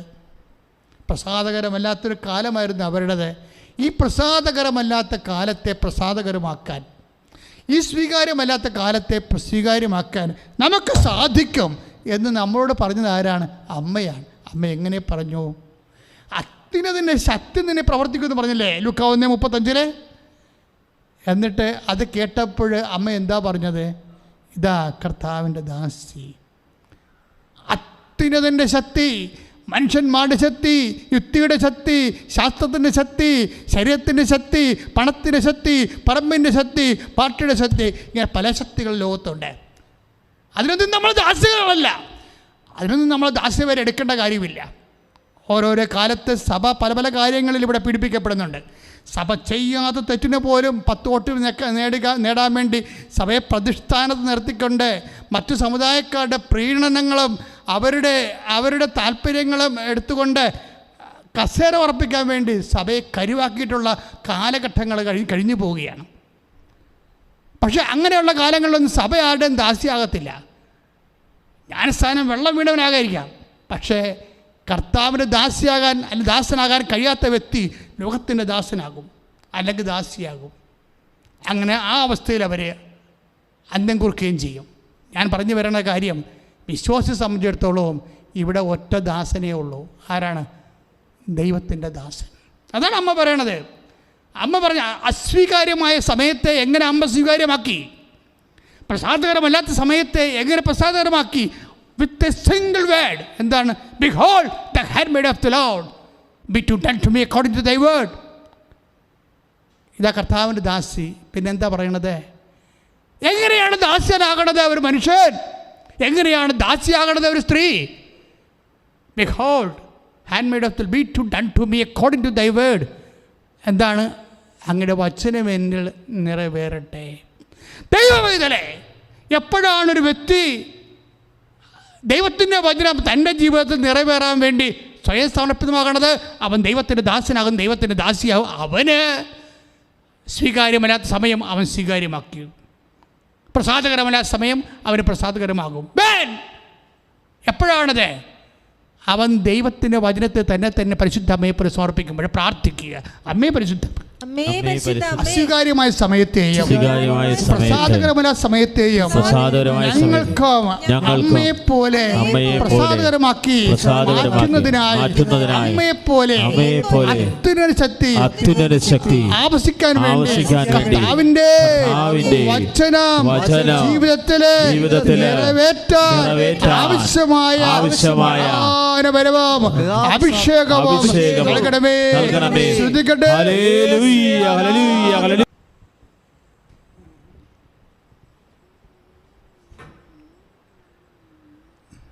നമ്മുടെ ജീവിതത്തിൽ നമ്മൾ ദൈവത്തിൻ്റെ ദാസൻ, ദൈവത്തിൻ്റെ ദാസി ആയി മാറുമ്പോഴാണ് അസ്വീകാര്യമായ സമയം സ്വീകാര്യമാകണതും പ്രസാദകമല്ലാത്ത സമയം പ്രസാദകരെ മാറ്റുന്നതും. അതിൻ്റെ മാതൃകയും മധ്യസ്ഥവുമാണ് പരിശുദ്ധ അമ്മയെന്നുള്ളതാണ് ഇന്നത്തെ സുവിശേഷ പ്രമേയം. എപ്പോഴും നമ്മൾ മനസ്സിലാക്കേണ്ടത് ഇങ്ങനെ ദാസൻ ആയാൽ, ഇങ്ങനെ ദാസിയായാൽ എങ്ങനെ നമുക്ക് ദൈവത്തിൻ്റെ ദാസനാകാം? ദൈവത്തിൻ്റെ ദാസൻ്റെ മുഖമുദ്ര എന്താണ്? ദൈവത്തിൻ്റെ ദാസിയുടെ മുഖമുദ്ര എന്താണ്? നമുക്കറിയാം, സ്നേഹമുണ്ട്, ഇവിടെ വിശ്വാസമുണ്ട്, പ്രത്യാശയുണ്ട്. പക്ഷേ ഇതൊന്നും ദൈവദാസിയുടെ മുഖമുദ്ര അല്ല. ദൈവത്തിൻ്റെ ദാസൻ്റെ അല്ലെങ്കിൽ ദൈവദാസിയുടെ ഇപ്പോൾ ദൈവസ്നേഹം, പ്രത്യാശ, അല്ലെങ്കിൽ അതുപോലെ തന്നെ വിശ്വാസം, അങ്ങനെ തിയോളജിക്കൽ വെർച്യൂസ്, വിശ്വാസം, പ്രത്യാശ, സ്നേഹം. പക്ഷെ ഇതൊന്നും ദാസൻ്റെ പ്രഖ്യാപിതമായ മുദ്രയല്ല. അപ്പോൾ നിങ്ങൾ ചോദിക്കും, ഒരു ദാസൻ്റെ അസ്വീകാര്യമായ സമയത്തെ സ്വീകാര്യമാക്കി മാറ്റാൻ കഴിവുള്ള ദാസൻ്റെ, അല്ലെങ്കിൽ പ്രസാദകരമല്ലാത്ത സമയത്തെ പ്രസാദകരമാക്കി മാറ്റാൻ കഴിവുള്ള ദാസിയുടെ മുഖമുദ്ര എന്തെന്ന് ചോദിച്ചാൽ ഒറ്റ ഉത്തരവേ ബൈബിൾ തരത്തുള്ളൂ. That is fidelity. എന്താണ്? വിശ്വസ്തത. ഈ വിശ്വസ്തതയും ദാസനും തമ്മിൽ ഭയങ്കര ബന്ധമാണ്. നമ്മൾ വായിച്ചിട്ട് സുവിശേഷത്തിൽ എന്താ പറയണത്? അവൻ ചതഞ്ഞ ഞാങ്കണം ഒടുക്കിയില്ല. പൈസയ 42 അല്ലേ? 42:3 അവൻ ചതഞ്ഞ ഞാങ്കണ മുറിക്കുകയില്ല, മങ്ങിയ തിരി കെടുത്തുകയുമില്ല. അപ്പം ഈ സുവിശേഷം ഞാൻ ഈ ക്രിസ്മസിന് ധ്യാനിച്ച ഭാഗമാണ്. അപ്പം എൻ്റെ കയ്യിൽ വേറെ ഒരു സംഭവമില്ല. എന്നുവെച്ചാൽ വേറെ സാധാരണഗതിയിൽ ഞാൻ വ്യാഖ്യാന പുസ്തകങ്ങളൊന്നും നോക്കത്തില്ല. കാര്യം വ്യാഖ്യാനിക്കേണ്ടത് ആരാ? കർത്താവിൻ്റെ ആത്മാവിൽ കർത്താവ് വ്യാഖ്യാനിക്കേണ്ട സമയത്ത് നമ്മൾ വല്ലവരും ശാസ്ത്രീയ സാധനം എടുത്ത് വ്യാഖ്യാനിച്ചാൽ ബൗദ്ധികമായിട്ട് അക്കാഡമിക്ക് കിട്ടും, പക്ഷേ അതിന് അഭിഷേകം ഉണ്ടാകത്തില്ല. അതൊരു ബുദ്ധിയെ മാത്രം ഇങ്ങനെ തെളിച്ച് പ്രകാശിപ്പിക്കും. പക്ഷേ വ്യക്തിയെ അത് അഭിഷേകം ചെയ്തിട്ട് ശക്തി കൊടുത്തിട്ട് വിടുതൽ നൽകുന്നതിന് അത് പര്യാപ്തമല്ല. അതൊരു ക്ലാസ് റൂം തിയോളജി അവിടെ കേട്ട് ബൗദ്ധികമായ ബോധ്യം ഉണ്ടാക്കാൻ നല്ലതാണ്. പക്ഷെ നമ്മൾ ഫീൽഡിലേക്ക് വരുമ്പോൾ നമുക്ക് വേണ്ടത് എന്താണ്? അഭിഷേകമാണ് വേണ്ടത്. ആത്മാക്കളെ വീണ്ടെടുക്കണത്. ഇപ്പോൾ കഴിഞ്ഞ ദിവസങ്ങളിൽ രാജസ്ഥാനിലെ ഒരു ഹൈന്ദവ സഹോദരി ക്യാൻസർ 4th സ്റ്റേജിൽ സുഖപ്പെട്ടു എന്നും പറഞ്ഞ് വേറൊരു സഹോദരിയുടെ സാക്ഷ്യം പറഞ്ഞു. ഞങ്ങളെ സാക്ഷ്യത്തെ ഓൺ ചെയ്യണില്ല. കാര്യം എന്താ വെച്ച് കഴിഞ്ഞാൽ അത് അവർ പറഞ്ഞ കൂട്ടത്തിൽ അത് പറഞ്ഞിട്ടുണ്ട്, അത് യൂട്യൂബിൽ ഇട്ടിട്ടുണ്ട്. അത് ഓൺ ചെയ്യാത്തതിൻ്റെ കാരണം ആ വ്യക്തി ഇവിടെ വന്ന് സാക്ഷ്യം പറയുമ്പോഴാണ് ഞങ്ങളത് ഓൺ ചെയ്യണത്. പക്ഷെ ആ വ്യക്തി, ആ സൗഖ്യപ്പെട്ട വ്യക്തി പിന്നീട് നടത്തിയിട്ടുള്ള വിശ്വാസത്തിൻ്റെ കൈമാറ്റങ്ങളുണ്ട്. അത് ഗംഭീരമാണ്. ദാറ്റ് മീൻസ് എന്തെല്ലാം പ്രാതികൂല്യങ്ങൾ ലോകത്ത് നിലനിൽക്കുന്നുണ്ടെങ്കിലും ഒരു വ്യക്തിക്ക് വിശ്വാസം കിട്ടി അവൻ്റെ ജീവിതം രക്ഷപ്പെടുത്തുമെന്ന് കണ്ടു കഴിഞ്ഞാൽ പിന്നെ എല്ലാ കാര്യങ്ങളും ആ വ്യക്തി തീരുമാനിക്കും. ഇവിടെ എന്തെല്ലാം പ്രതികൂല സാഹചര്യങ്ങളുണ്ടെങ്കിലും യേശുവിനെ ഒരു വ്യക്തി തൊട്ടു, കണ്ടു, ഞാൻ കർത്താവിനെ കണ്ടു എന്നൊക്കെ പറഞ്ഞു കഴിഞ്ഞാൽ സീസറിന് പിന്നെ സീസറിനുള്ളത് മാത്രമേ ഉള്ളൂ. ദൈവത്തിനുള്ളത് ദൈവത്തിന് തന്നെ എപ്പോഴും കിട്ടും. ശ്രുതികട്ടെ ഹല്ലേലൂയ. മുഖമുദ്രയായിട്ട് ഐസയ 42:3 എന്താ പറയണത്? അവൻ അല്ലെങ്കിൽ അവൾ വിലപിക്കുകയോ അതുപോലെ സ്വരമുയർത്തുകയോ ഇല്ല. 2 കാര്യങ്ങളാണ്. ഒന്ന്, നമുക്കൊരു വ്യക്തിക്ക് ചെയ്യാവുന്ന ഒരു ജീവിത പ്രതിസന്ധിയുടെ മുമ്പിലെ ഒരു വ്യക്തിക്ക് ചെയ്യാവുന്ന 2 കാര്യങ്ങളാണ്. ഒന്നെന്താണ്? വിലപിക്കുക, നിലയം വിളിച്ചുകൊണ്ടിരിക്കുക, കരഞ്ഞുകൊണ്ടിരിക്കുക. ഒരു ജീവിത പ്രതിസന്ധി, ഇപ്പോൾ രോഗമാകാം, ക്ഷീണമാകാം, അല്ലെങ്കിൽ ജീവിതത്തിൽ ഒറ്റപ്പെട്ടു പോയ അവസ്ഥയാകാം, ഭർത്താവ് മരിച്ച അവസ്ഥയാകാം, ഭാര്യ മരിച്ച അവസ്ഥയാകാം, കുഞ്ഞുങ്ങൾ അബോർട്ട് ചെയ്ത അവസ്ഥയാകാം, ഉള്ള കല്യാണം പോയ അവസ്ഥയാകാം, അല്ലെങ്കിൽ ഡൈവേഴ്സായ അവസ്ഥയാകാം. Whatever be the situations, ഒരു വ്യക്തിക്ക് ചെയ്യാവുന്ന കാര്യങ്ങൾ എന്താണ്? ഒന്നെങ്കിൽ വിലപിക്കാം. എന്തുമാത്രം ഞാൻ സ്നേഹിച്ചതാണ്, എന്തുമാത്രം ഞാൻ എൻ്റെ കയ്യിലെ വളവരെ ഊരിക്കൊടുത്ത് പണയം വെച്ച് കൊടുത്തതാണ്, എന്നിട്ട് എന്നോട് ഇങ്ങനെ ചെയ്തല്ല. അവർക്ക് ലമെൻറ്റേഷൻ നടത്താൻ പറ്റും, വിലപിക്കാൻ പറ്റും. ഒരു വ്യക്തിക്ക് നഷ്ടപ്പെട്ടു പോയാൽ, ശരി പറയാം, മരിക്കുമ്പോൾ ഇപ്പം ഞങ്ങളൊക്കെ പെണ്ണെടുക്കാൻ പോകുമ്പോൾ എനിക്ക് ഭയങ്കര സങ്കടമാണ്. കാര്യം സഹിക്കാൻ പറ്റാത്ത സിറ്റുവേഷൻസാണ് അവിടെ ഉള്ളത് മുഴുവനും. അപ്പോൾ ചിലരൊക്കെ ഇങ്ങനെ കരഞ്ഞുകൊണ്ട് ചോദിക്കും, പോവുകയാണോ, എന്നെയും വിട്ട് പോവുകയാണെന്നൊക്കെ ചോദിക്കുമ്പോഴേ നമ്മുടെ കണ്ണ് നിറഞ്ഞു പോകും. പക്ഷേ കുറച്ച് കഴിയുമ്പോൾ അവരതിൽ നിന്ന് റിലീവ്ഡ് ആവും. അത് ഞാൻ കണ്ടിട്ടുണ്ട്. ഇപ്പോൾ ഞാൻ പണ്ട് കൊച്ചച്ഛനായിരുന്ന കാലത്തൊക്കെ ഇത് വെക്കുമ്പോൾ ഞാൻ ദൈവമേ എന്നും കൊന്നും ഇവിടെ ജീവിതം ഇങ്ങനെ തന്നെ ആയിരിക്കുമല്ലേ ഇനിയെന്നും. പക്ഷേ 2 മാസം കഴിയുമ്പോൾ അവർ റിലീവ്ഡ് ആവില്ല, അതിന് രക്ഷ. പക്ഷേ അതല്ല പ്രശ്നം. ഇങ്ങനെയൊക്കെയുള്ള സിറ്റുവേഷൻസ് ഉണ്ടായാൽ ഒരു വിശ്വാസി കൈവരിക്കേണ്ട, ഒരു വിശ്വാസി ആരാണ്, ഒരു ദാസി ആരാണ് നിങ്ങൾ അറിയണം. ദാസിയുടെ ഗുണങ്ങൾ എന്താണ്? അല്ലെങ്കിൽ ദാസൻ്റെ ഗുണമുണ്ട്, അവൻ വിലപിക്കത്തില്ല. എന്ന് വെച്ച് കഴിഞ്ഞാൽ എന്താ, ഇപ്പം പരിശുദ്ധ അമ്മയുടെ കാര്യം തന്നെ എടുക്കുക. അമ്മയ്ക്ക് ഈ തണുപ്പുള്ള രാത്രി, അതായത് കഠിനമായ ശരീരം കുത്തിത്തുളച്ച് കയറുന്ന തണുപ്പുള്ള രാത്രി, ഈ ചാണകത്തിൻ്റെയും മൂത്രത്തിൻ്റെയും മണവും കേട്ട് ആരും നോക്കാനും തിരക്കാനും ഇല്ലാതെ ഈ നിസ്സഹായനായി ഒരു വീട് പോലും, ഒരു ചാർത്ത് പോലും ഒപ്പിച്ച് തൻ്റെ ഭാര്യയ്ക്ക് പ്രസവിക്കാൻ കൊടുക്കാൻ പറ്റാതെ നിസ്സഹായനായിട്ട് ഇങ്ങനെ ആവശ്യപ്പെടാതെ നിൽക്കുമ്പോൾ ആരാണ് കരയാത്തത്? ആരും കരഞ്ഞു പോകും. വെറുതെ കുത്തിയിരുന്ന് പ്രസവിച്ചുകൊണ്ടിരുന്ന് നിലവിളിച്ചുകൊണ്ടിരിക്കും. ഞാൻ ഒത്തിരി പേരെ കണ്ടിട്ടുണ്ട്. ഭർത്താക്കന്മാർ കള്ളുകുടിയന്മാരായിട്ട് ആശുപത്രി കൊണ്ട് ആക്കിയിട്ട് 3 ദിവസമായിട്ട് കിടക്കാതെ വരുമ്പോഴേ നമ്മൾ ആ വാർഡിൽ പ്രാർത്ഥിക്കാൻ വേണ്ടി ചെല്ലുമ്പോൾ നമ്മളോട് പറയാം, അച്ഛാ ഇത് പെറ്റതിന് മുമ്പേ വന്നില്ല, പെറ്റിട്ട് ഇപ്പം 5 ദിവസമായി, അമ്മായിയമ്മ കൂടെ ഉണ്ട്, എന്നുവെച്ചാൽ ഭാര്യയുടെ അമ്മ കൂടെ ഉണ്ട്, അവർ മാത്രമേ ഉള്ളൂ, മരുമകൻ വന്നില്ല. അവൻ വെള്ളത്തിൻ്റെ പുറമോ അല്ലെങ്കിൽ തോന്നിവാസത്തിലോ ആണ്. പക്ഷേ ആ കൊച്ചിനെ കണ്ട് മുഖം പോലും കാണാൻ വന്നില്ല എന്ന് പറയുമ്പോൾ അത് തന്നെയാണ് അവർ പറയുന്നത്. അച്ഛാ ഈ കുഞ്ഞിൻ്റെ മുഖം അപ്പോൾ അമ്മായിയമ്മ നമ്മളോട് പറയും, അച്ഛാ ഈ കുഞ്ഞിൻ്റെ മുഖം പോലും കാണാൻ അവൻ വന്നില്ല അച്ഛാ എന്ന് പറയുമ്പോൾ അമ്മായിയമ്മ നിലവിളിക്കും. ഇതാണ് നിലവിളിക്കുക, വിലപിക്കുക എന്ന് പറയുന്നത്. മകൾ മാത്രമല്ല, പക്ഷേ ആ സിറ്റുവേഷൻ ഭയങ്കര സങ്കടകരമാണേ. കാര്യം കെട്ടിച്ച് വിട്ടിട്ട് ഗർഭിണിയായിട്ട് വീട്ടിൽ വന്ന് വീട്ടിൽ തിരക്കാതെ ഇരുന്നിട്ട് അവസാനം നമ്മൾ ആശുപത്രി കൊണ്ടുവന്ന് ആശുപത്രി ആ കുഞ്ഞിൻ്റെ മുഖം പോലും കാണാൻ പറ്റാത്ത അത്ര കടുവരമായ ദുഷ്ടന്മാർ ഞാൻ പറഞ്ഞത് കെട്ടാൻ നിൽക്കുന്നതാണ്. ചില ആൾക്കാർ കെട്ടിപ്പാപികളായിട്ടുള്ള ആൾക്കാരുണ്ട്. അവർ കല്യാണം കഴിക്കാതിരുന്നെങ്കിൽ അവർ വിശുദ്ധരായി ജീവിച്ചേരാൻ. കാര്യം കെട്ടാൻ യോഗ്യതയില്ലാത്തവൻ. അപ്പം ഞങ്ങൾക്കൊക്കെ എന്താ വിളി കിട്ടിയപ്പോൾ കെട്ടാൻ യോഗ്യതയില്ലെന്ന് മനസ്സിലായി, ഞങ്ങൾ കല്യാണം കഴിക്കില്ല, കർത്താവിനെ സ്വീകരിച്ചു. അതെന്താണ്? ആ വിളിയുടെ കാലത്ത് ഞങ്ങളത് തിരിച്ചറിഞ്ഞതാണത്. പിന്നീട് അതിനെ പരിപുഷ്പിച്ചുകൊണ്ട് വന്നതാണ്. ഇന്നും എന്ത് പറ്റണം? എത്രയോ സന്തോഷമായിട്ട് എത്ര രോഗങ്ങൾ വന്ന് ക്രിസ്മസ് പോലും ഇല്ല ജീവിതത്തിൽ, പക്ഷെ നമുക്ക് പ്രശ്നങ്ങളൊന്നുമില്ല. ക്രിസ്മസിൻ്റെ ദിവസമൊക്കെ 6 രോഗങ്ങളായിട്ടാണ് എനിക്ക് അവസ്ഥ, 4 രോഗങ്ങൾ. എന്നിട്ട് ആരോഗ്യം പരാതി പറഞ്ഞു. അതെന്താ കാര്യം? ഈ അമ്മയെടുക്കുന്ന പഠിച്ചതാണ്. അമ്മ എന്താ ചെയ്യണത്? ഈ പാതിരാത്രിക്ക് ഒരു മനുഷ്യൻ പോലും വരണില്ല, തിരക്കണില്ല, മനുഷ്യപ്പറ്റില്ല, ആരും അന്വേഷിച്ച് വരണില്ല. ഞാൻ ബെത്ലഹേമിൽ പോയി അമ്മ പെറ്റുകിടന്ന സ്ഥലം കണ്ടത് അവിടെ ഒരു കുത്തിയിരുന്ന ഈ കൊന്തയിലെ ആളാണ്. അപ്പം ഞാനിപ്പോൾ ഈ ബെത്ലഹേമിലേക്ക് ഞാൻ നോക്കുമ്പോഴും നമ്മളുടെ കറക്റ്റ് ഇതാണ് എന്താ ഹൈ റേഞ്ചിലുള്ള സ്ഥലമുണ്ടല്ലോ നമ്മളെല്ലാവരും ആൾക്കാരൊക്കെ പോകുന്നത്, ഞാൻ മറന്നു സ്ഥലം. അതുപോലെ നല്ല പച്ചപ്പുല്ലിങ്ങനെ പിരിച്ച് നല്ല തണുത്ത പ്രകൃതിയാണ് അവിടെ.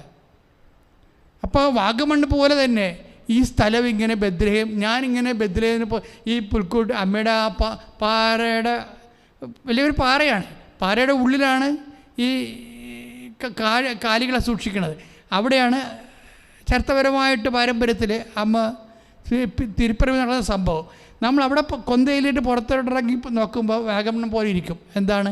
എല്ലായിടത്തും നല്ല തണുത്ത പച്ചപ്പുള്ള പുല്ല് ഇങ്ങനെ കിലോമീറ്ററോളം ഇങ്ങനെ ഒരു മലയടിവാരത്തിലേക്ക് ഇങ്ങനെ ഇറങ്ങിക്കിടക്കുകയാണ്. അപ്പോൾ പണ്ടും ഇത് തന്നെയാണ് അവസ്ഥ.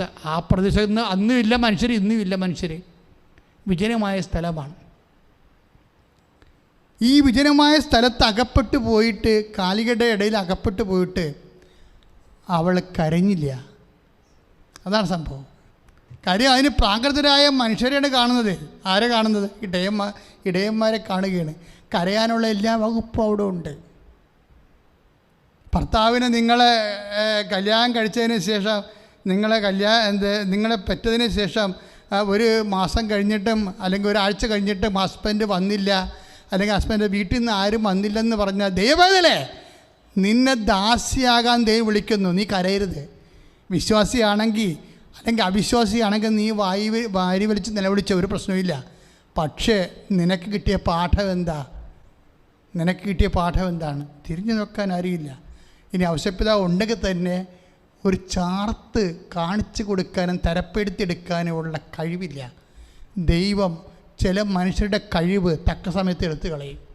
വലിയ കഴിവുള്ള മനുഷ്യനാണ്, പറഞ്ഞിട്ട് വല്ല കാര്യമുണ്ടോ? ഒരു പരിചയമില്ലാത്ത രാജ്യത്ത് അമ്മയും കുഞ്ഞിനെ കൊണ്ടുപോയി വേറെയും കൂലിയില്ലാത്ത കാലത്ത് 2 കൊല്ലം താമസിച്ച ആളാണ് ഔഷധപിതാവ്. കഴിവില്ലാഞ്ഞിട്ടാണോ? കഴിവുള്ള മനുഷ്യനാണ്. പക്ഷേ ദൈവം ചിലരുടെ കഴിവെടുത്ത് ചില സമയത്ത് എടുത്തു കളയും. അത് നിങ്ങൾ തിരിച്ചറിയണം, അല്ല മാർഗ്ഗമില്ല. നിൻ്റെ ഭർത്താവിനെ നിന്നെ നോക്കാനും തിരക്കാനും അന്വേഷിക്കാനും ഒക്കെ കഴിവുണ്ടേ, പക്ഷെ ചില സമയത്ത് ആ ഓർമ്മ കിട്ടത്തില്ല. എന്ത് ചെയ്യാനാ? അല്ലെങ്കിൽ അയാൾ ചെയ്തിട്ടൊന്നും ഒക്കത്തില്ല. അയാൾ ചെയ്യും, പക്ഷെ ഒക്കത്തില്ല. പല വേലകളും പല പരിപാടിയൊക്കെ ചെയ്തിട്ടുണ്ട്, പക്ഷെ ഒന്നും ഒക്കണില്ല. എല്ലാ വലിയ കഴിവുള്ള മനുഷ്യർക്ക് ചില സമയത്ത് എല്ലാ കഴിവുകളും നഷ്ടപ്പെട്ട പോലെ വരും. ഔഷധപിതാവ് വലിയ കഴിവുള്ള മനുഷ്യനായിരുന്നു. ഒറ്റയ്ക്ക് ഈ അമ്മയും കുഞ്ഞിനെയും ചോരക്കുഞ്ഞിനെയും കൊണ്ട് വേറെ ഒരു രാജ്യത്ത് പോയി. അത് വെറുതെ പെരുന്നാളിന് പോയതല്ല. ഊരിപ്പിടിച്ച വാളുമായി ഹെറോദസിൻ്റെ പട്ടാളക്കാർ പുറകെ വരുമ്പോൾ മുമ്പേ വീണ് ജീവനം കൊണ്ട് ഓടുകയാണ്. അങ്ങനെ ഓടിപ്പോയി അന്യരാജ്യത്ത് ഈ അമ്മയും കുഞ്ഞിനെയും 2 കൊല്ലം താമസിപ്പിക്കാനുള്ള ചങ്കൂറ്റം ഉണ്ടായിരുന്ന മനുഷ്യനാണ്. പക്ഷേ ഈ രാത്രി ചങ്കൂറ്റം പോയി. പെറ്റ ദിവസം ചങ്കൂറ്റം പോയി. ഒരു വീട് പോലും കാണിച്ചു കൊടുക്കാൻ പറ്റണില്ല. ദൈവവേദനേ, നിനക്ക് നിൻ്റെ പണം, നിൻ്റെ ശക്തി, നിൻ്റെ സ്വാധീനം ചില സമയത്ത് വർക്കൗട്ട് ചെയ്യത്തില്ല. അപ്പോൾ നിനക്ക് കരയാൻ മാത്രമേ പറ്റത്തുള്ളൂ. പക്ഷേ അമ്മ നിന്നോട് പറയുന്നു, അപ്പോഴും നീ കരയരുത് മോളെ. എന്താണ്? അപ്പനറിയാതെ ഒന്നും സംഭവിക്കത്തില്ല. ശ്രുതികട്ടെ, ശ്രുതികട്ടെ.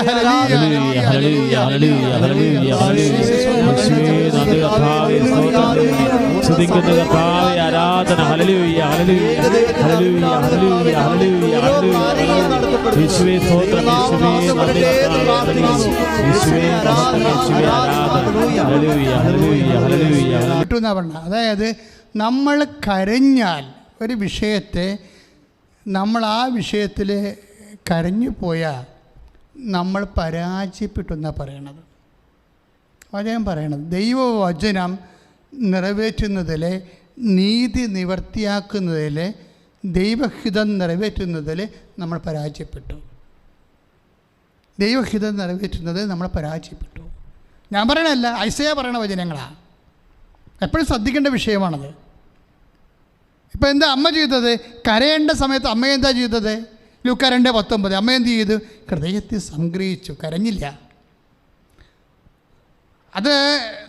അത് അവൻ വിലപിക്കുകയോ സ്വരമുയർത്തുകയോ ഇല്ല. ഐസയ 42:2 ദാസനാണ്. ദൈവത്തിൻ്റെ ദാസ്യം അതുപോലെ വിലപിക്കുകയോ കരയുകയോ സ്വരമുയർത്തുകയില്ല. കരഞ്ഞില്ലല്ലോ, ഹൃദയത്തിൽ സംഗ്രഹിച്ചു. അതാണ് 2:19 ലൂക്കാ 2:19 നമ്മളോട് പറഞ്ഞത് എന്താണ്? മറിയം അട്ലയമാരി പോയപ്പോൾ കരയേണ്ടതായിരുന്നു.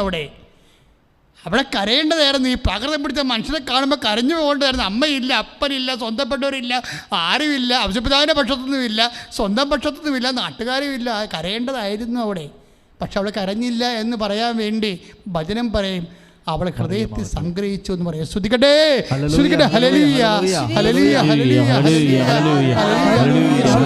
ഭാവം അല്ലെങ്കിൽ ദാസിയുടെ സ്വഭാവം എന്ന് യെശയ്യാ 42:2-3 പറയണത് എന്താണെന്ന് വെച്ച് കഴിഞ്ഞാൽ അവൻ സ്വരമുയർത്തുകയില്ല, അവൻ വിലപിക്കുകയില്ല, സ്വരമുയർത്തുകയോ ഇല്ല.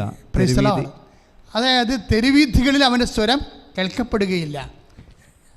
അതായത് ഞാനെപ്പോഴും ഈ വിഷയം ധ്യാനിക്കുമ്പോൾ ഇത് ഏറ്റവും കൂടുതൽ യേശുവിനെ കഴിഞ്ഞാൽ പിന്നെ ഒത്തിരിക്കുന്ന ആർക്കാണ്? അമ്മയ്ക്കാണ്.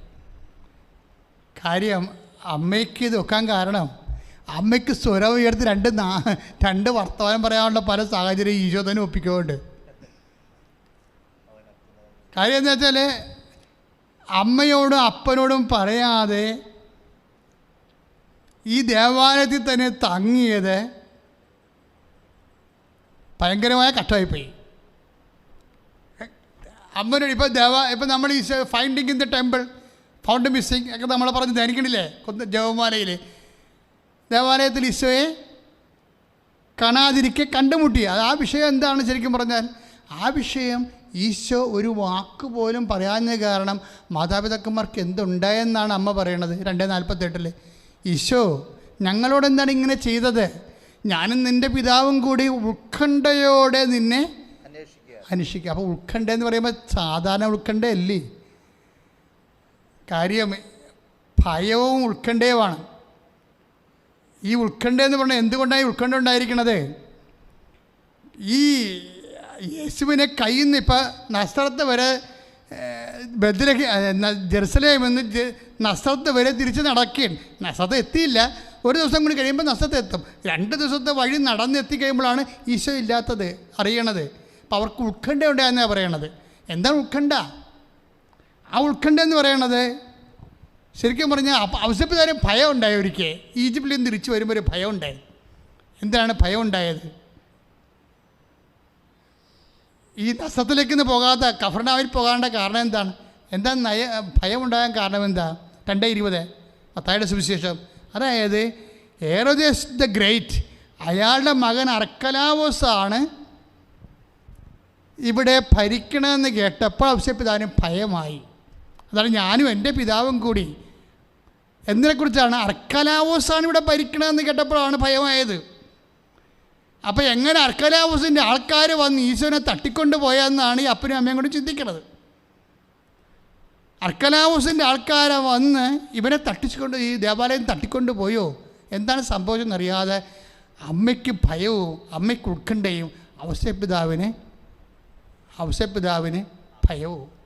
അപ്പം ഈ ഒരു സാഹചര്യത്തിൽ ഈശോ കൊടുക്കുന്ന മറുപടി എന്താണ്? സോറി മദർ എന്ന് പറയേണ്ടതാണല്ലേ ശരിക്കും പറഞ്ഞാൽ. നമ്മുടെ നാട്ടിൽ വല്ലതാണെങ്കിൽ അടി പാർസ കണ്ണകുരിയുടെ അപ്പാതി അപ്പുറം തരും, എന്നിട്ടേ പിന്നെ വിശേഷം പറയത്തുള്ളൂ. കാര്യത്തിൽ ഒരു വാക്ക് പോലും പറഞ്ഞില്ല. സിറ്റുവേഷൻ മോശമാണ്. കുട്ടികളെ തട്ടിക്കൊണ്ടു പോകാവുന്ന ഒരു രാഷ്ട്രീയ സാഹചര്യത്തിലുണ്ട്. അപ്പോൾ ഒരു വാക്കുപോലും പറഞ്ഞില്ല.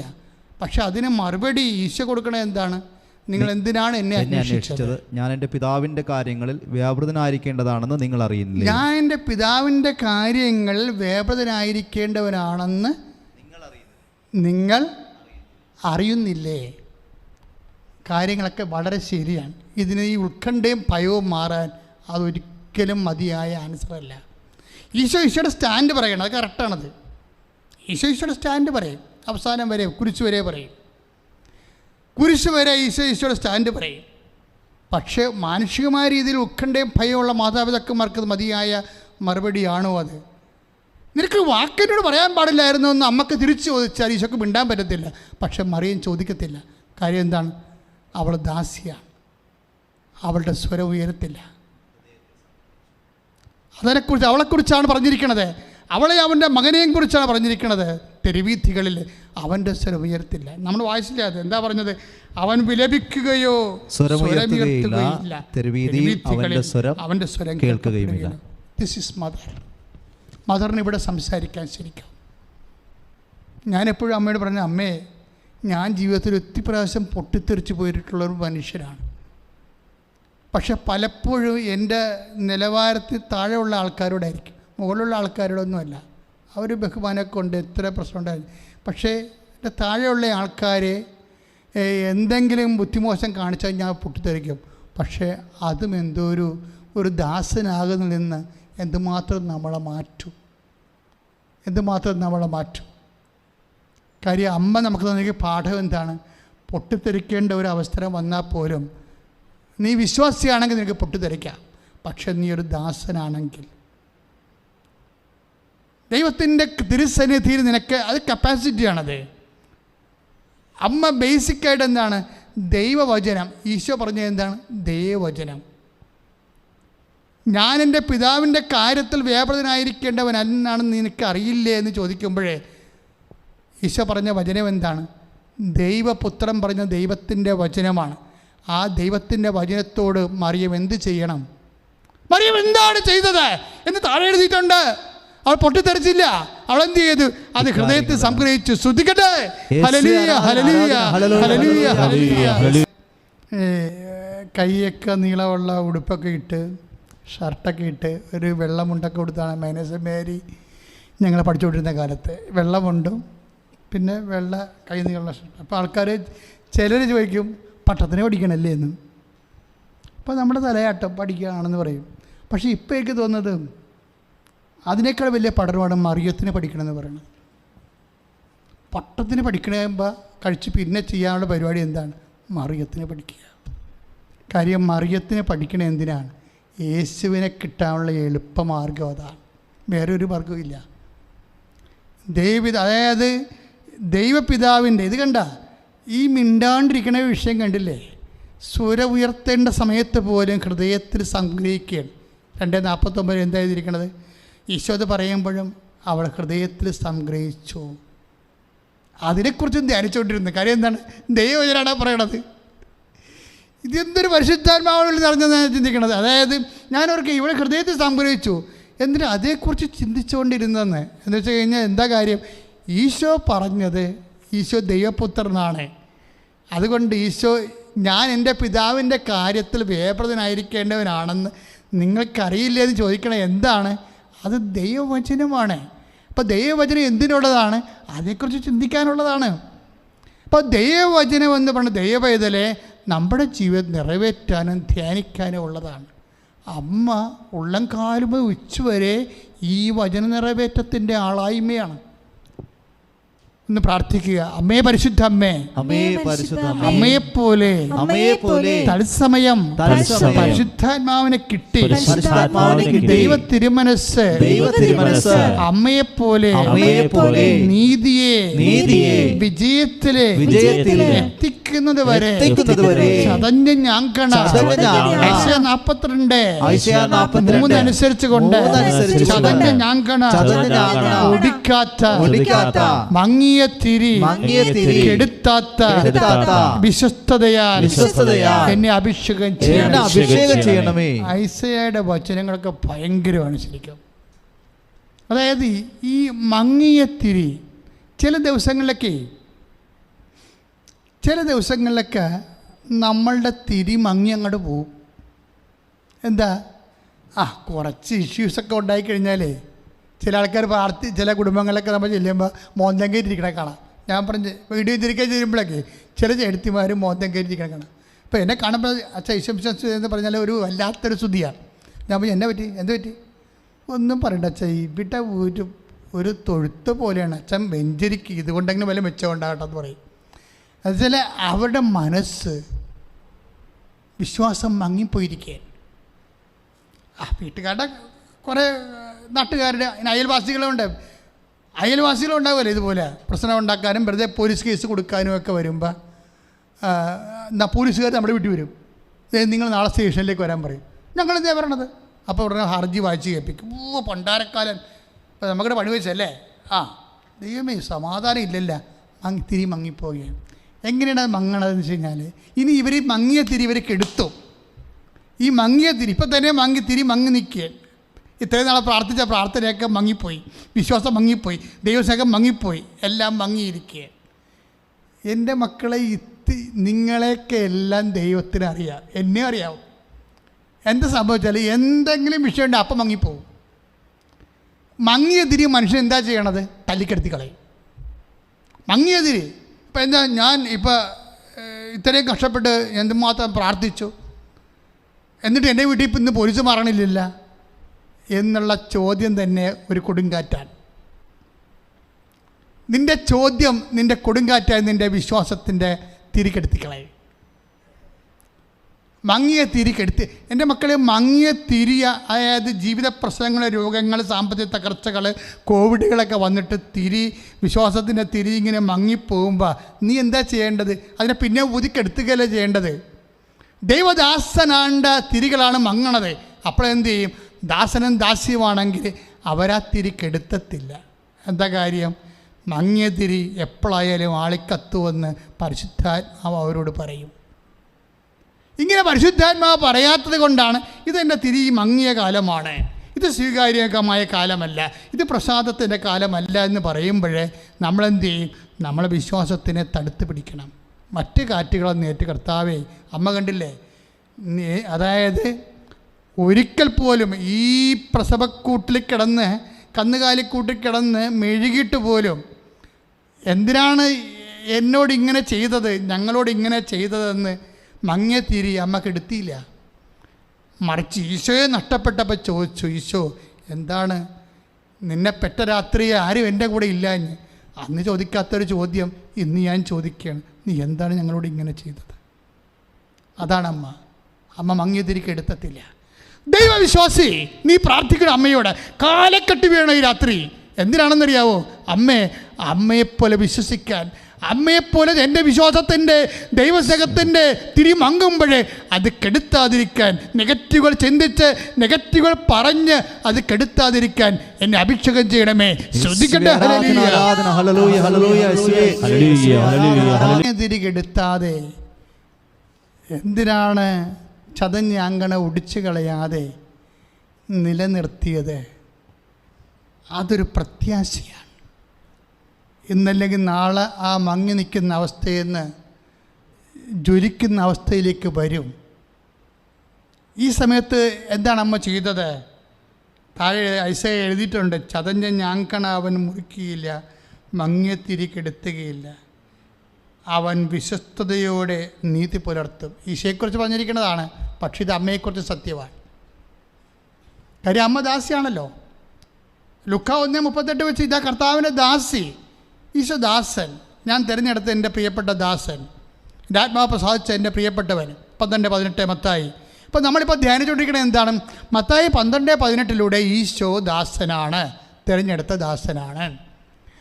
ലൂക്ക 1:38 അമ്മ ദാസിയാണ്, വചനത്തിന് വേണ്ടി സ്വയം സമർപ്പിച്ച ദാസിയാണ്. ഈ ദാസൻ്റെയും ദാസിയുടെയും ജീവിത രീതികളെ നമ്മൾ വചനാത്മകമായിട്ട് ധ്യാനിക്കുകയാണ്. അമ്മ ധ്യാനിച്ചത് 2 സ്ഥലത്ത് വെച്ച് അമ്മ ധ്യാനിച്ചു. ആട്ടിടയന്മാരെ പോയപ്പോഴും ധ്യാനിച്ചു. വചനം എന്തിനുള്ളതാണ്? ദുർഘട സമയത്ത് ധ്യാനിക്കാനുള്ളതാണ്. വചനം എന്തിനുള്ളതാണെന്ന് അമ്മ പറയും, മകനെ അത് ദുർഘട സമയത്ത് ധ്യാനിക്കാനുള്ളതാണ്. പ്രത്യേകിച്ച് എപ്പോഴും ധ്യാനിക്കണം, ദുർഘട സമയത്ത് പ്രത്യേകിച്ച്. പക്ഷേ എന്തിനാണ് ഇവർ മങ്ങിയത്തിരി കെടുത്താതിരുന്നത്? എന്തിനാണ് ഹൃദയത്തിൽ സംഗ്രഹിച്ചത്? ഒറ്റ കാര്യം, വിശ്വസ്തത. വിശ്വാസമല്ല, പ്രത്യാശയല്ല, ദൈവസ്നേഹമല്ല, വിശ്വസ്തത. അതാണ് 3 ഐസയ്യാ 42:3 ചതഞ്ഞ ഞാങ്കണ അവൻ മുറിക്കുകയില്ല, മങ്ങിയ തിരി കെടുത്തുകയില്ല, അവൻ വിശ്വസ്തയോടെ നീതി പുലർത്തും. നീതി പുലർത്തുക മാത്രമല്ല, നീതി പുലർത്തുക വെച്ചാൽ നീതി എന്താണ്? ദൈവജനമാണ്. ദൈവജനം എന്താണ്? ദൈവമനസ്സാണ്. ദൈവ മനസ്സിനോട് വിശ്വസ്തത കാണിക്കുന്നതായി പറയണത് എന്തിനാണ്? 4 ഐസയ്യാ 42:4 ഭൂമിയിൽ നീതി സ്ഥാപിക്കുന്നവരെ അവൻ പരാജയപ്പെടുകയില്ല, അധീരനാവുകയുമില്ല. ഭൂമിയിൽ എന്താണ്? നമ്മുടെ ജീവിതം എവിടെയാണ്? ഭൂമിയിലാണ്. നമ്മുടെ ജീവിതത്തിൽ എന്താണ് സ്ഥാപിക്കേണ്ടത്? നീതി സ്ഥാപിക്കണം. നീതി എന്ന് പറഞ്ഞാൽ എന്താണ്? ദൈവത്തിൻ്റെ തിരുമനസ്സ്. ദൈവത്തിൻ്റെ തിരുമനസ്സ് എന്താണോ അത് നമ്മുടെ ജീവിതം സ്ഥാപിക്കുന്നവരെ എന്ത് ചെയ്യും? പരാജിതനാവുകയില്ല. അവൻ ഭൂമിയിൽ നീതി സ്ഥാപിക്കുന്നവരെ അവൻ പരാജയപ്പെടുകയില്ല. ഞാൻ പറഞ്ഞില്ലേ, സാക്ഷ്യങ്ങളൊക്കെ പറയുമ്പോൾ അവർ വിജയിച്ച ചരിത്രം പറയുകയാണ്. വിശ്വാസി വിജയിക്കാനുള്ളവനാണ്. ദൈവ തിരുമനസ്സാകുന്ന ദൈവത്തിൻ്റെ നീതി അത് ഭൂമിയാകുന്ന നമ്മുടെ ജീവിതത്തിൽ നിറവേറുമ്പോഴോ നമ്മൾ പരാജയപ്പെടുകയില്ല. നമ്മൾ യുദ്ധം ചെയ്യും, ഈ യുദ്ധം നമ്മൾ ജയിക്കും. മറിയത്തോടൊപ്പം സ്തുതിക്കട്ടെ.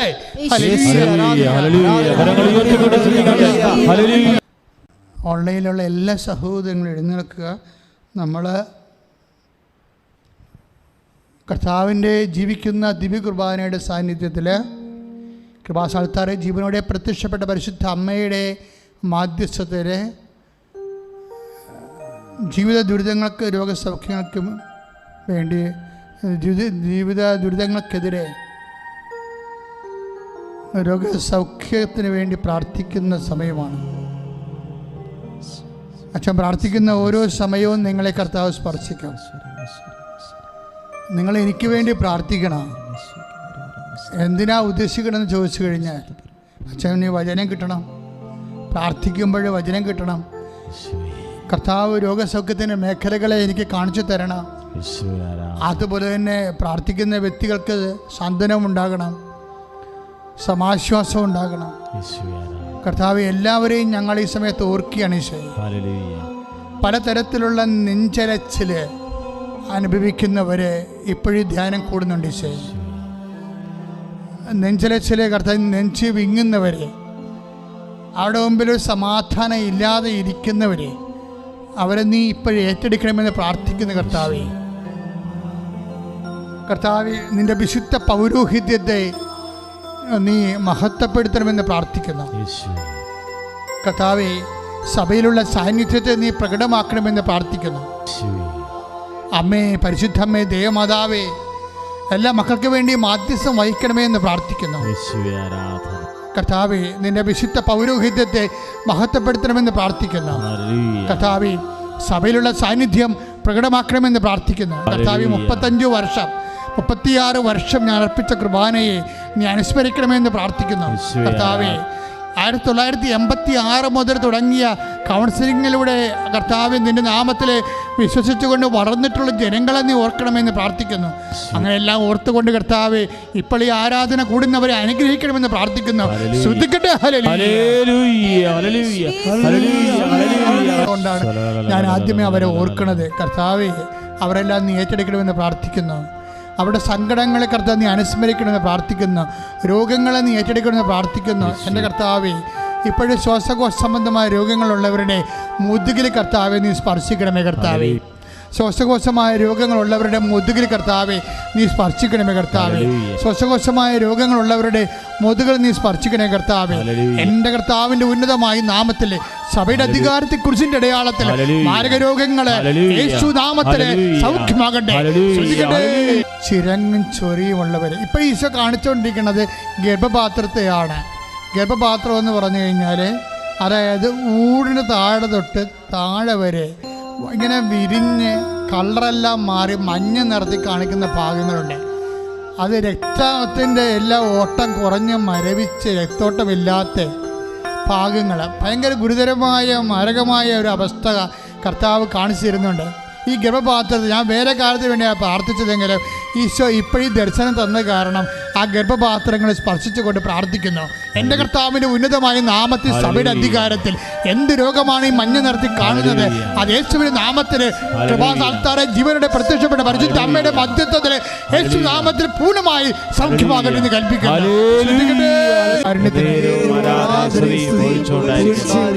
എൻ്റെ പ്രിയപ്പെട്ടവരെ, പിൻകഴുത്തിൽ വേദന ഉള്ളവർ പിൻകഴുത്ത് കൈവച്ചുകൊണ്ട് പ്രാർത്ഥിക്കുക. തലയിലെ വേദന വിട്ടുമാറാത്തവർ തലയിൽ കൈവച്ചുകൊണ്ട് പ്രാർത്ഥിക്കുക. അതുപോലെ തന്നെ പ്രഷർ രോഗികൾ, ഷുഗർ രോഗികളൊക്കെ നെറ്റിയിലെ നെഞ്ചത്തും കൈവച്ചുകൊണ്ട് പ്രാർത്ഥിക്കുക. തൈറോയ്ഡ് രോഗികൾ, ടോൺസിലൈറ്റ് രോഗികളെ തൊണ്ടയിൽ കൈവച്ചുകൊണ്ട് പ്രാർത്ഥിക്കുക. അതുപോലെ തന്നെ PCOD ഉള്ളവർ, അതുപോലെ തന്നെ പിസ്റ്റുല രോഗികളെ, അതുപോലെ തന്നെ ഗർഭാശയത്തിൽ മുഴയുള്ളവർ, മൂത്രാശയത്തിൽ കല്ലുള്ളവർ, മൂത്രമൊഴിക്കാൻ പാടുള്ളവർ, കിഡ്നി രോഗികൾ എല്ലാം അടിവയറ്റിൽ മുതുകിനൊക്കെ കൈവച്ചുകൊണ്ട് പ്രാർത്ഥിക്കുക. നടുവ് രോഗികൾ, നടുവേ ഇരിക്കാൻ പറ്റാത്തവർ, അത് കിടക്കാൻ പറ്റാത്തവർ, ഉറങ്ങാൻ പറ്റാത്തവരെല്ലാം നടുവിൽ കൈവച്ചുകൊണ്ട് പ്രാർത്ഥിക്കുക. എൻ്റെ കർത്താവിൻ്റെ ഉന്നതമായ നാമത്തിൽ പ്രാർത്ഥിക്കുന്നു.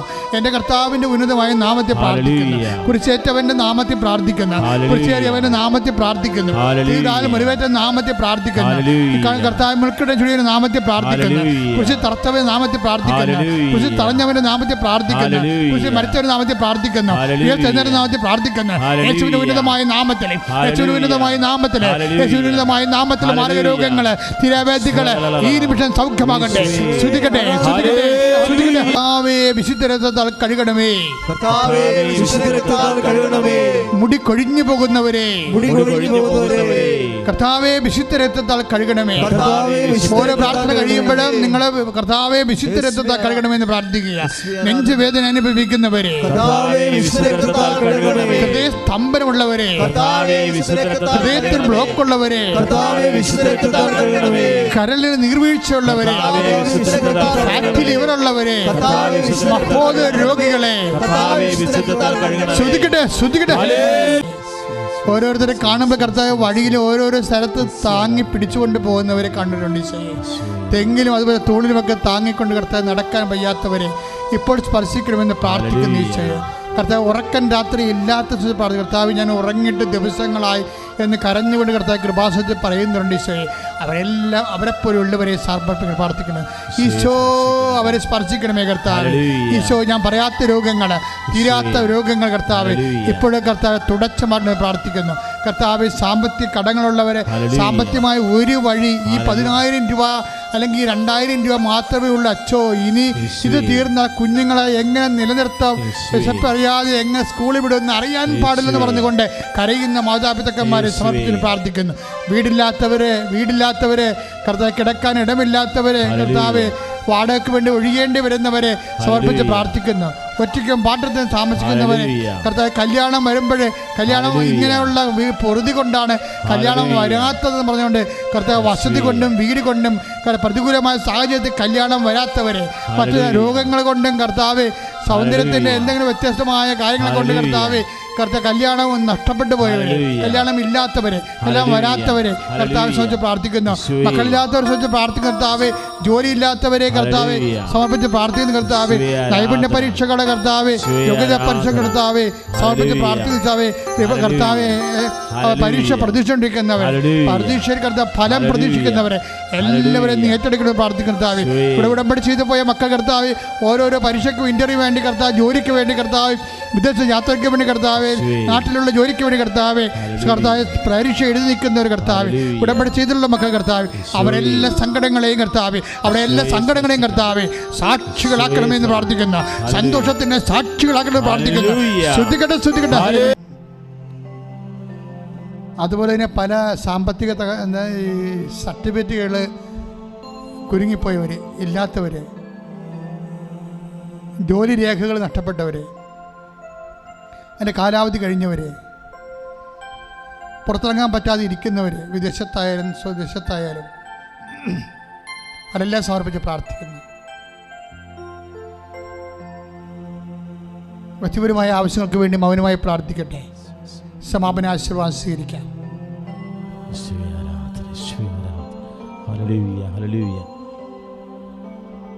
യേശുവേ ആരാധന. ഹല്ലേലൂയ ഹല്ലേലൂയ ഹല്ലേലൂയ.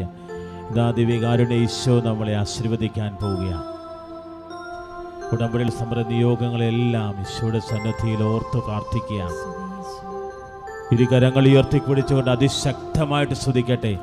ഇതാ ഈശോ നിങ്ങൾ ഓരോരുത്തരെയും ആശീർവദിക്കുക. നിങ്ങളുടെ ഉടമ്പടി നിയോഗങ്ങളുടെ മേൽ കർത്താവിന്റെ കൃപ ചൊരിയപ്പെടുകയാണ്. ഓൺലൈൻ ഉടമ്പടി എടുത്ത് പ്രാർത്ഥിക്കുന്നവര്, ഉടമ്പടി പുതുക്കി പ്രാർത്ഥിക്കുന്നവര്, ലൈറ്റ് ക്യാനിൽ പ്രയർ റിക്വസ്റ്റ് പ്രാർത്ഥിക്കുന്നവര്, ഈ ശുശ്രൂഷ ലോകത്തിന്റെ നാനാഭാഗങ്ങളിൽ നിന്ന് നിയോഗം അർപ്പിച്ച് പ്രാർത്ഥിക്കുന്നവരെ ഇതാ ദിവ്യകാരുണ്യത്തിന്റെ അഭിഷേകം ചൊരിയപ്പെടുകയാണ്. കർത്താവ് അവരെ സ്പർശിക്കുകയാണ്.